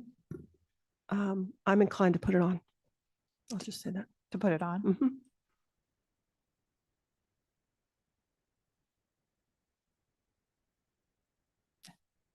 Mm-hmm. I support it. I'd like to wait a year. I support doing it, but I would like to wait a year because with the Island Home going on and the school project going on, I'm worried that the total cost is too much all at once. But Yeah, that's what I'm similar, right? From a sort of just I think we might overwhelm people. Madam Chair, but you could say overwhelming people will wake people up. So I'm not in favor of postponing it. yeah, I mean, honestly, I could go either way. But I think the problem with postponing it is we're just kicking the can down the road on other things. I mean, I think to Malcolm's point, there's a lot we need to do in this community, and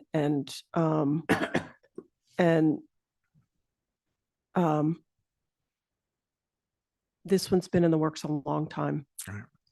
Madam Chair, everybody has their own little favorite project, and if you get to put them all together, maybe people will step back and say, well, maybe mine is a second tier or a third tier.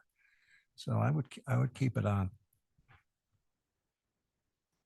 Yeah, I'm inclined to put it back on, even after voting it or motions or reconsider last time based on our presentation on Monday. I thought that was really good.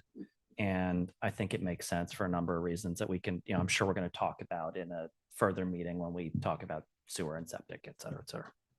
Yeah, we had a pretty lengthy workshop meeting on Monday to talk about sewer. And Madam Chair, I want to compliment the people that managed and ran that. It was excellent, very educational, very focused and to the point. Do we have consensus or do we need a motion, do you think?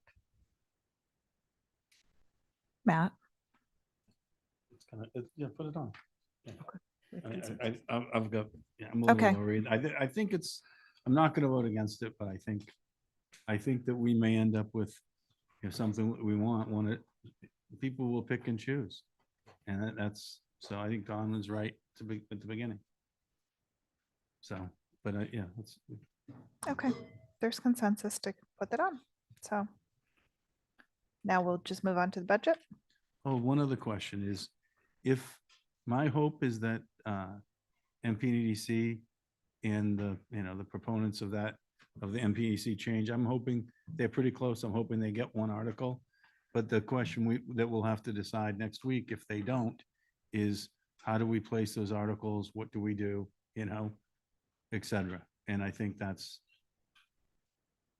we don't have to determine that tonight, but I think we should think about that from, do we? Yeah, so.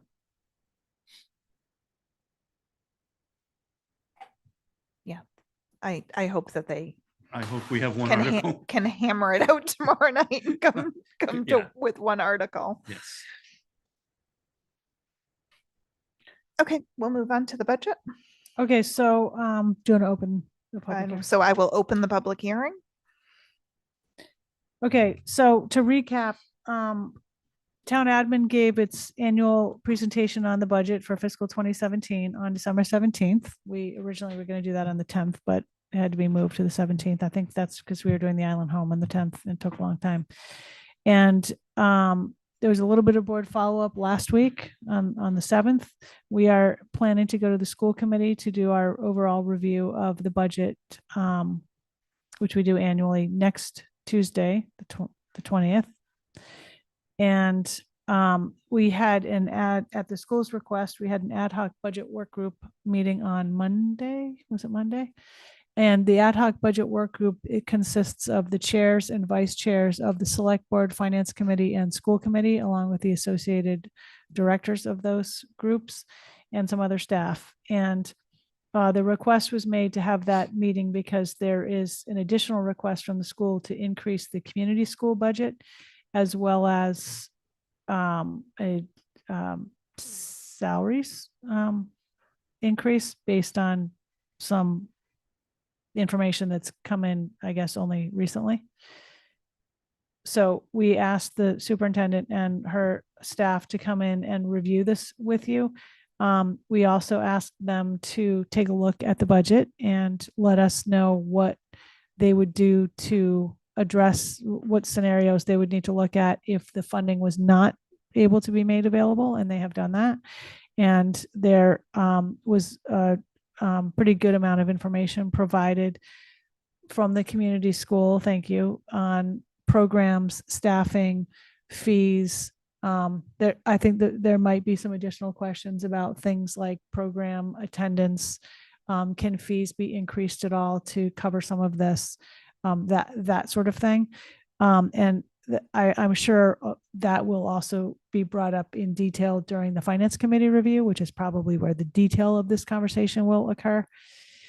So maybe if you all could give a little overview of the purpose of the ask, and you all could ask any questions that you have.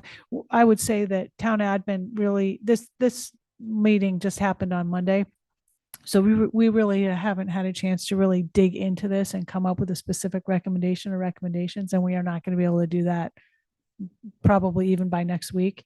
So it may be that, but we do need you to endorse the fiscal 27 budget either as is or with whatever changes you all might want to see, so that we can get it to the finance committee and start getting their review underway leading up to town meeting, because we know that we need Article 8 motion to get moved along. And it may be that if you endorse what we presented, or again, with any potential changes that you all might have.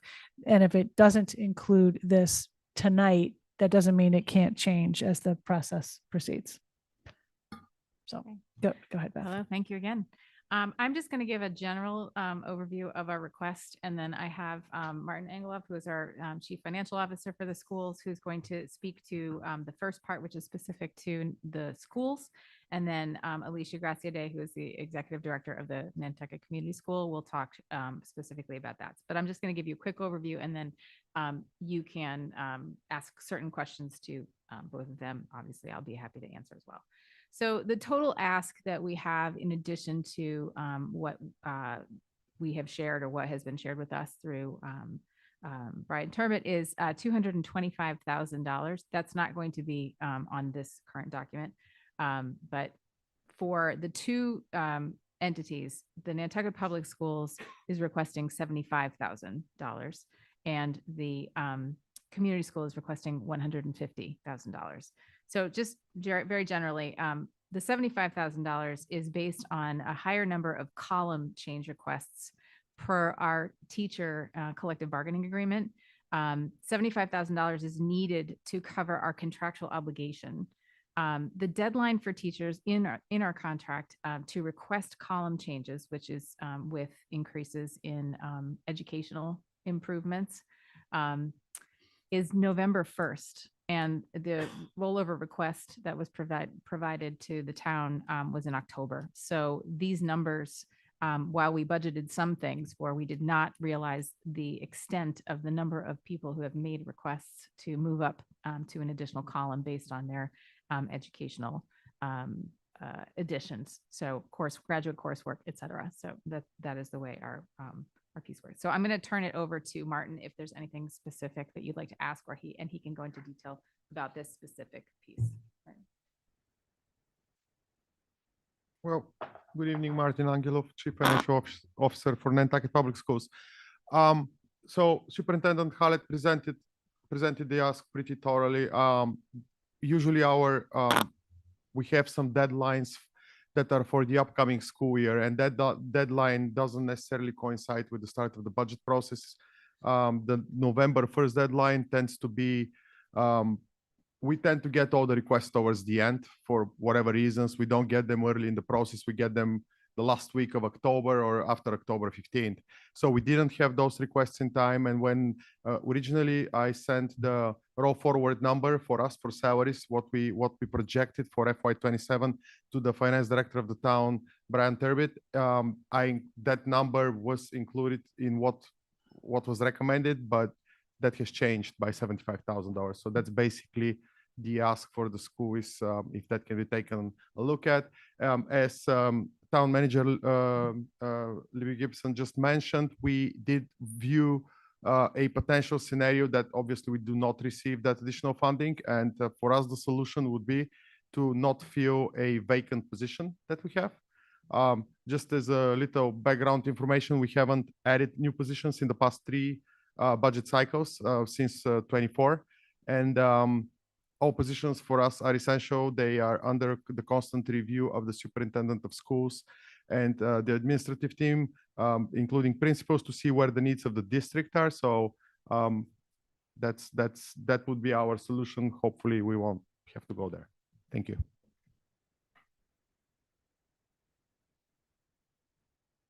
I don't know if you want to ask any questions particularly around this. If not, I can move on to the community school to introduce, and then Tom. Dr. Hallett, just curious, why haven't the schools added any positions in the last 3 years? Was it budget, or just that things were sufficient, or? A little of both. Budget particularly, we have not needed, we have not added based on what we were provided. So our enrollment is definitely evening out. We've seen the bubble of students that caused the intermediate school to be built to start to dissipate. So our enrollment is one piece. But also we are looking carefully at the current positions that we have and the needs that we have, and making adjustments and trying to do with what we can. We understand that our budget is a huge portion of the town budget with regard to personnel. So we haven't added positions. We would love to be able to, especially to provide some diversity in some of the offerings that are available for our students. But we have not needed to do so based on enrollment. We would love to have, to a certain extent, opportunities to be able to build programs, but we've been very conservative. Thank you. Brooke? In terms of the mismatch of the deadline of when teachers have to submit their, what was it, column changes? Yes. Is that something that's in the contract? Yes. Okay, so that deadline is might be negotiable. We're in negotiations now on a new contract, right? So we could certainly bring that forward. They are so the November 1st deadline has been in place for as long as I know. Yeah. That has not changed at all. And the expectation is for the following fiscal year. So many people are putting in requests and are not fulfilling they say that they think they will be done with a certain program and moving up, but we always ask for evidence around credits completed, et cetera, and that may not happen. So we want to get them to give us as much true information as they can based on the fact that it's so far in advance. So if we can certainly approach that with them as part of the contract negotiations. So if I might follow, so help me understand, they're putting in prospectively for the following year in November. Yes. So this was put in last year in November 1st. Yes, exactly. So November 1st of 2025 had been put in place for the school year 2026-27. Okay. And so this is estimated need. Correct. But that may not come to fruition is what you're getting. If people's, what they put in for, they don't complete, then you won't need the money. Correct. So it's up to 75,000. Okay. All right. That's helpful. Thank you. Matt? No, mine was just, is the hiring partly the difficulty of hiring? Is the open positions the fact that there isn't anyone here to hire? Absolutely. We have open positions that haven't been filled because we don't have people. And this has caused additional expenses because the majority of the positions that we can't fill are highly specialized, such as school psychologist, occupational therapist, physical therapist. And those positions are very, very difficult to fill across the state, really, probably across the nation. So, excuse me. So I also want to share a little bit about the community school. If you hold on one second, my computer has died here.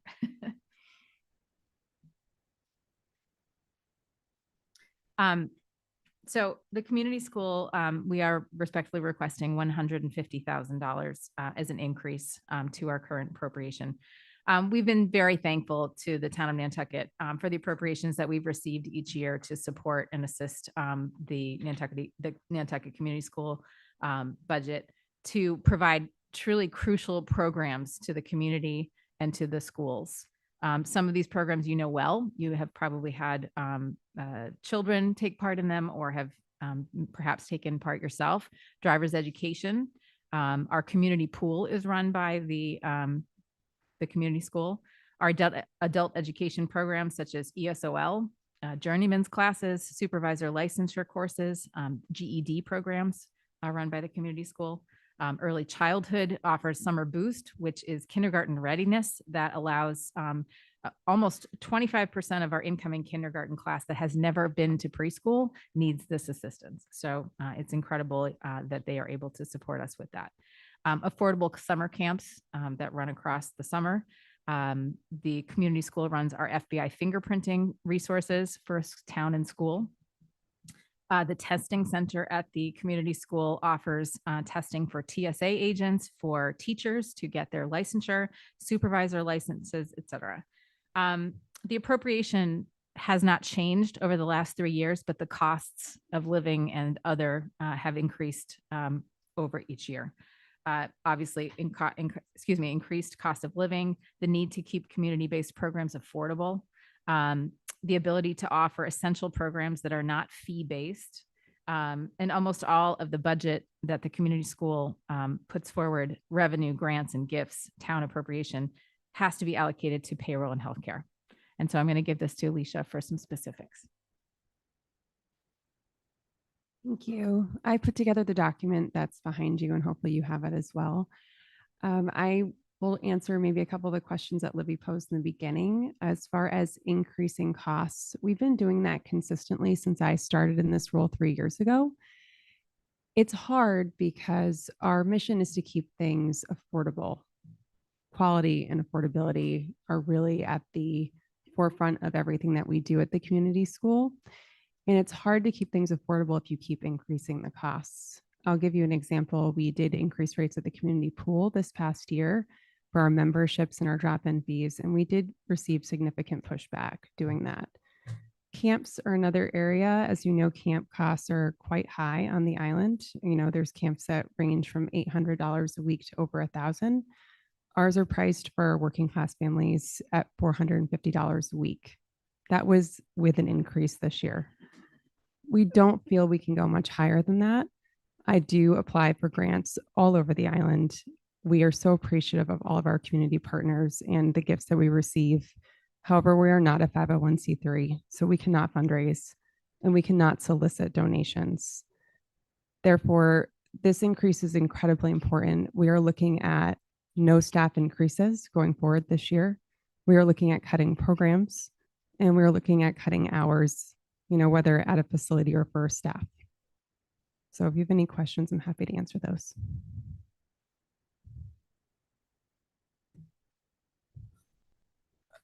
I know the value of the community school. It's an amazing additive, just core to the community, actually. And I'm curious more from the finance director's point of view on this. It certainly seems like an important thing to do. The question is, do we have the bandwidth to do it financially? So I don't have to be sold on the value.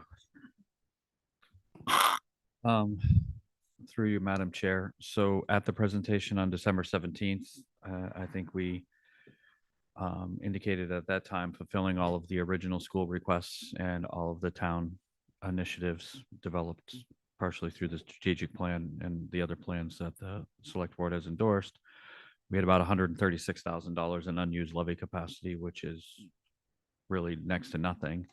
So a $225,000 suggestion would actually take us to be, as we head into the budget with a lot of other unknowns, would take us into being over the levy limit and having an unbalanced budget. So,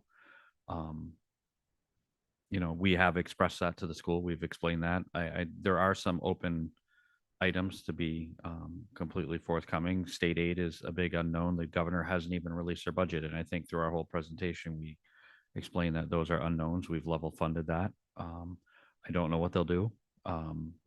I think that it's difficult to knowingly go into the budget season with about a $93,000 deficit with so many other things unknown as well as we go through this. And I'm not making an observation on the importance of it. I'm just making an observation on the fiscal reality of where we're projecting it to be as we start to go before finance committee and have 3 months to get to the budget or 4 months to get to the budget.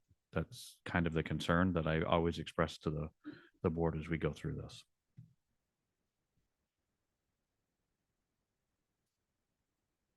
Did that answer your question? Can I do a follow-up? I guess the question would be, if we were to choose the community school, what would we be losing? What would we be cutting? Because we would have to make a choice from cutting something from the town's budget. Right. And I guess I would give like it to the make one school. point to that too, Madam Chair, when as you ask that question, every year historically, for the most part, every year, every single request that the school has made, even if it's come after the presentation of the budget, we have fulfilled, and the town has closed any of the projected deficits that we've presented to you solely from the town side of the budget. Okay. And last year, as an example, there was about a $3.1 million projected number that we had to figure out, and the town completely funded that reduction by removing vacant positions and managing to a much lower vacant position number. So I'm not suggesting that it can't be done, but I am suggesting that over the years, the town has been the side that has always been the one to make those adjustments for that, to ensure that to the extent possible, all the requests for the school for an operating perspective were filled. So I just, again, if the direction is for us to figure it out, then I'm sure the town administration will put our heads together and figure it out. But I just want to make sure that that's understood as well.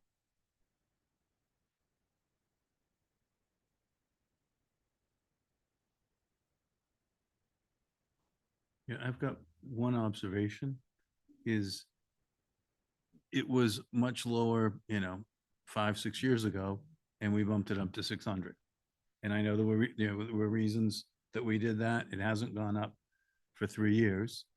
I keep pushing that I think all our fees should go up, 2.5-3% a year cost of living. I think what we pay should go up 2.5%, which if we had done that, we'd be at, 640, 650 right now, which I think, but that would be easier. I think that's an easier thing to manage to. If you're managing to something, is going up a little bit, you have to work within that, as opposed to holding it tight and then having to have having an issue later.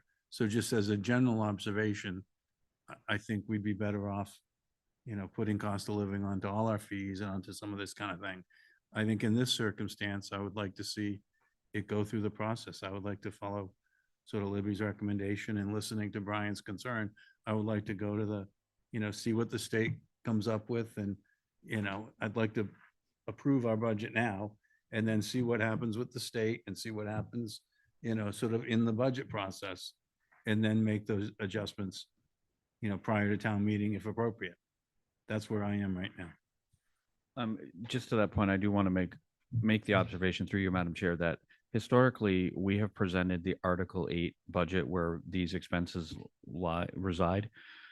We've gone through the budget presentation to the FinCom, but they have voted the budget as the last item, typically at the last moment before the warrant has to be sent to be finalized. So there is time, and I do want to make sure that you all understand that there is time to have those discussions. Okay, it's not an all or nothing proposition tonight. Okay. I mean, I think the budget is frankly too close to the bone as it sits right now, for me to feel comfortable adding more expense. But knowing that we have a little bit of time, and to know that to tell you guys that we've heard you, but we're a little between, I feel like we're a little bit between a rock and a hard place, and it's got to come from somewhere if there's no room in the levy limit. So I think we wait and see when some of these numbers come through more solidly, if we have a little more wiggle room to be able to accommodate. Does that make sense?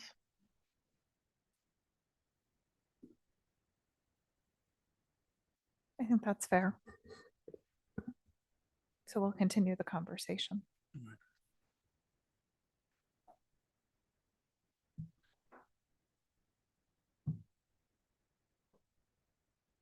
So this is a public hearing.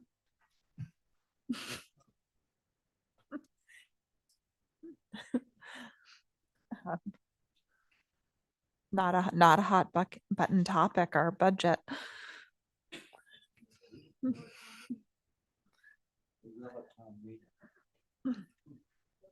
Or next week they'll come tell us. When you're away, Dawn, and I'm sitting there. I'll still be online. Okay.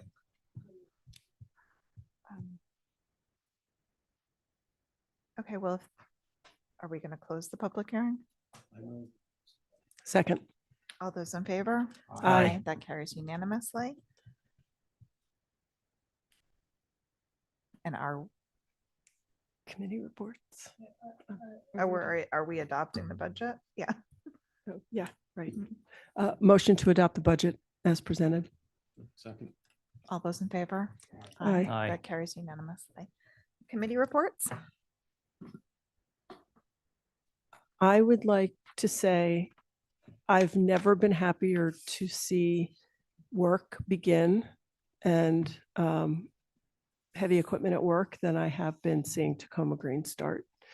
It's been a long, torturous journey, and I know Matt has mixed feelings about it, but it's finally happening. And I'm thrilled, and that and the project at across from Stop and Shop, which is all of those units are going to be restricted to year-round occupancy, with a quarter of them deed restricted at 80% AMI, and all counting on the shy list. We're really seeing literally the homes be built that are contributing to that 10%. And change is hard, but in this case, change is housing people. And both sites are walkable to services, which is They're built in really the right place. excellent. Yeah. But it is messing me up with this lot cleared. I keep missing the turn to go down to Tacoma. Anything else? Motion to adjourn? So moved. Second. All those in favor? Aye. Carries unanimously.